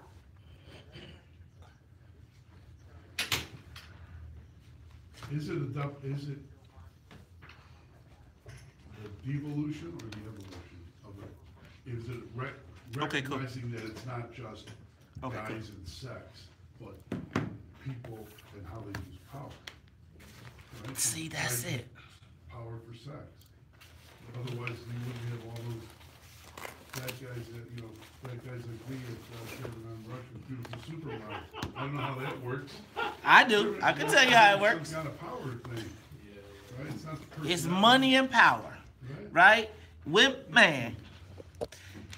I'm gonna tell y'all, this I think we need to do an ongoing, I think I'm gonna stay on this, and I think I'm just not going to let it go. I think as they keep popping, I'm gonna just start doing a Springfield update. You need a hook. You need a hook like where you wear like the pink. No, I can't see. Forget it. I was gonna say you would wear the pink hat. But I do think that. Some kind of hook for it, like, yeah, I gotta think of how I'm gonna do it. And I gotta think of a title for it. But I think that the way this thing goes, and I'm gonna do another one of my boards. So I usually, I don't know if you've ever seen, but I do a board back here where I do it like a, and then during the breaks, I move the pieces and. That whole you have string. I do. String and the, you know, like Terry, like David. You know, crazy chick that, what was that, Homeland? You know? Oh my God. You watch Homeland? I watched a little bit of it. Yeah, a little too My goodness, y'all. I'm a Game of Thrones man, a Wire man. That's what I love. I love The Wire. Everybody loves The Wire. Now I'm doing Breaking Bad. Just started. I haven't started Breaking Bad. It's been hard for me to get into it. All those Hermanos, man. The Chicken Brothers, dude. What? Really? Breaking Bad. Yeah. Is it good? Yeah, it's good. I'm going to 15. I took a break. Now I need to wrap. I haven't ever gotten. It explains to you why on the south side certain neighborhoods are blown up, and on certain neighborhoods on the southwest side they're not blown up. Really? Because it's about control from other places, right? It's really good. I'm gonna have to check that out. Hey, you're doing the so look, when we close out, you're doing Lit Fest. Oh yeah, Saturday. So say that and come on, say you know, hey y'all, you meet me, come out, find some. Beat me up. I'm coming to ask Betty what happened to the picture. I know you want it. You're not getting it. You know what? I gotta get a picture and then I'll make a lithograph. I'll make a copy of it. I don't even let anyone. If you come in my house, you have to give up your phone. What? Yeah. I'm saying. Look, man, you ain't gotta worry about me because you gotta do it to head off if you want me to come to your house. You know, I got that thing. It was wrapped in a fish. A piece of it was wrapped in a fish sent to my office with a note in the mouth saying, "You want to see the rest of this? You better call me." Whoa.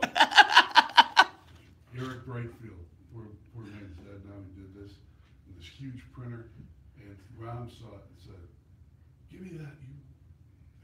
He was mad about it? No, he wanted one. Oh. We gotta have this, man. I'm like, Rob, I'm not giving you shit. He's like, please.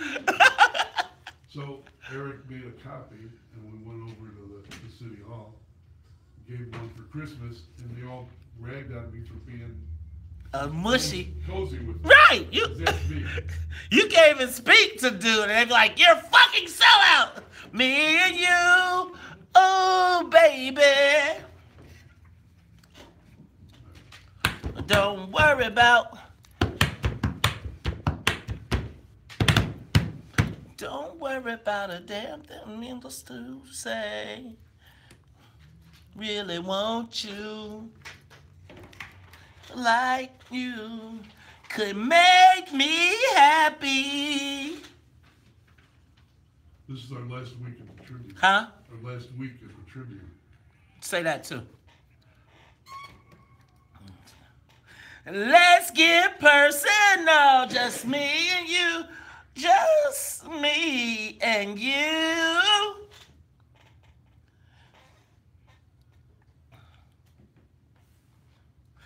You are tuned in to the Talk of Chicago, 1690 AM. I am your host, Maze Jackson. Sitting in with me today, attorney Ernest B. Fenton. But y'all, we did a little something different today. We put together our own reporters roundtable. Like on the live line, we have Tamon Bradley. He is the political editor for WGN. We have editorial board member from the Chicago Tribune, Kristen McQuarrie. We got John Cass, the most docile, the most lighthearted columnist, the most milquetoast columnist they can find at the Chicago Tribune, as well as attorney Ernest B. Fenton. Y'all, we got to wrap this up. So that the way I think we're going to do this is I'm going to ask each one of you all to kind of give us a summation of what we have. Give me a minute, and then we're going to close the show. So let's start with, and this is how we'll do it. We'll do Tamon, then we'll do John, and Kristen will let you have the last word as a lady. And then Brother Ernest Fenton, and we'll close it out. All right, so Tamon, talk to us about how this is going to work out, your thoughts, what's going on with Me Too. I've created a new hashtag, Madigan Me Too. So go ahead. What's going on with Madigan Me Too? Is extremely powerful. It's more powerful than Speaker Madigan. And so I'm looking for what do the other leaders of the Democratic Party do. And did you say other leaders? Go ahead. Well, there are people who. What is Tony Preckwinkle saying? Exactly. Daniel Best sort of had a statement, that he's going to be watching how Mike Madigan is acting. Though I wouldn't consider him necessarily to be at the top of the leadership board. Look, what will J.B. Pritzker do? Kwame Raoul. Cass mentioned earlier that Erica Harold could come out and say that she'll investigate all of this. Well, so could Kwame Raoul running for Attorney General. And I'll take over the investigation of all of this, and that would put Madigan in a tricky spot. So what do the voices inside the Democratic Party of Illinois have to say about what is obviously a power issue in Springfield, a power abuse issue? Tamon, thank you very much. Ladies and gentlemen, Tamon Bradley, WGN Channel 9. Catch him on the weekends. He's the weekend anchor as well as the political reporter. John Cass. To that point, everybody listening to this has to watch how the media handles it. All right, just like the school abuse, sexual abuse story.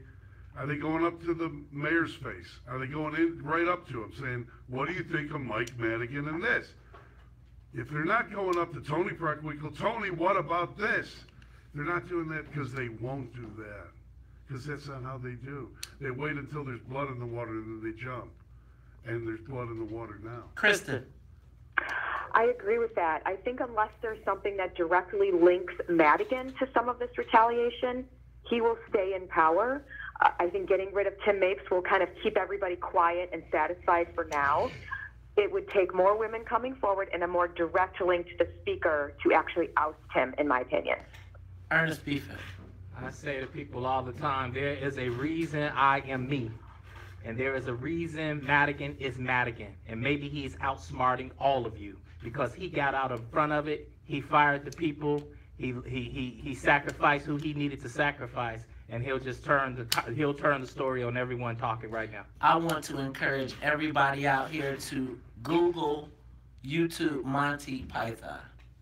And I want you to Google, one of my mentors gave me this yesterday. I want you to Google Monty Python. And I want you, when you Google it, to Google The Black Knight. And I want you to watch that. Mike Madigan, I don't doubt him. But I'm just telling y'all, this Me Too thing has taken some real powerful people down. And I think this is not about sex, it's about power. Look, it's the WVON Morning Show. I'm your host, Mace Jackson, for attorney Ernest B. Fenton, for Annette Flournoy in the newsroom, as well as Miss Sonia Escobar. Shout out to everybody at the Chicago Tribune. Y'all are having y'all last day, your pity party. I feel sorry for you. That was a beautiful building. Y'all going to the boring Prudential building? Wonk, wonk. And, John, go ahead. Yeah, something real quick. Oh, just show up Printers Row Fest Saturday, 10 o'clock, and hang out and have coffee. And you can see how my wife encouraged me to properly treat that Ronfather painting. I'm telling you, look, man, we want the Ronfather picture here at the W. Never gonna get it, never gonna get it, never gonna. Hey, y'all, for Annette Flournoy in the newsroom, for Miss Sonia Escobar, the musical conductor of the Soul Plane, for Attorney Ernest B. Fenton, and for all of our guests, thank you all for being here. I am the host of the WVON Morning Show, and if you don't like it, you can still tell them. May said, we out of here. Peace. The talk of Chicago and the voice of the nation. Good stuff, man. Good stuff. WVON, Berwyn, Chicago. Cloudy skies turning sunny and Now that's the coordinator. And in the headlines, the family of the woman who... You guys got anything you want to say before you go? Hold on. Let me get... Everybody, it's been a pleasure. John got his cool glasses on. Listen, it's been a pleasure. Maze has to have a new thing. How about Maze 2? Maze 2? You know, Me Too, Maze. Ah! No, I don't want no parts and no sexual harassment. Thank y'all. Peace. We out of here. Thanks, man. Thanks, man. Thank you. I appreciate it.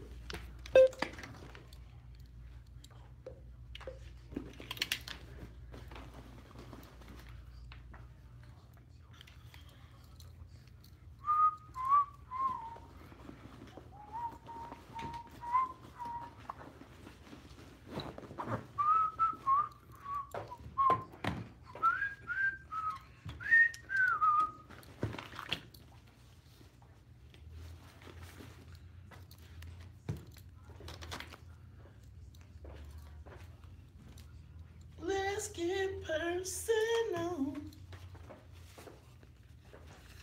Just, hey, darling. Great show. Thank you.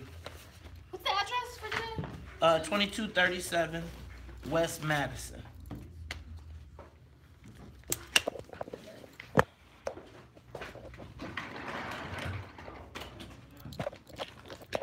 We get one Mexican contract.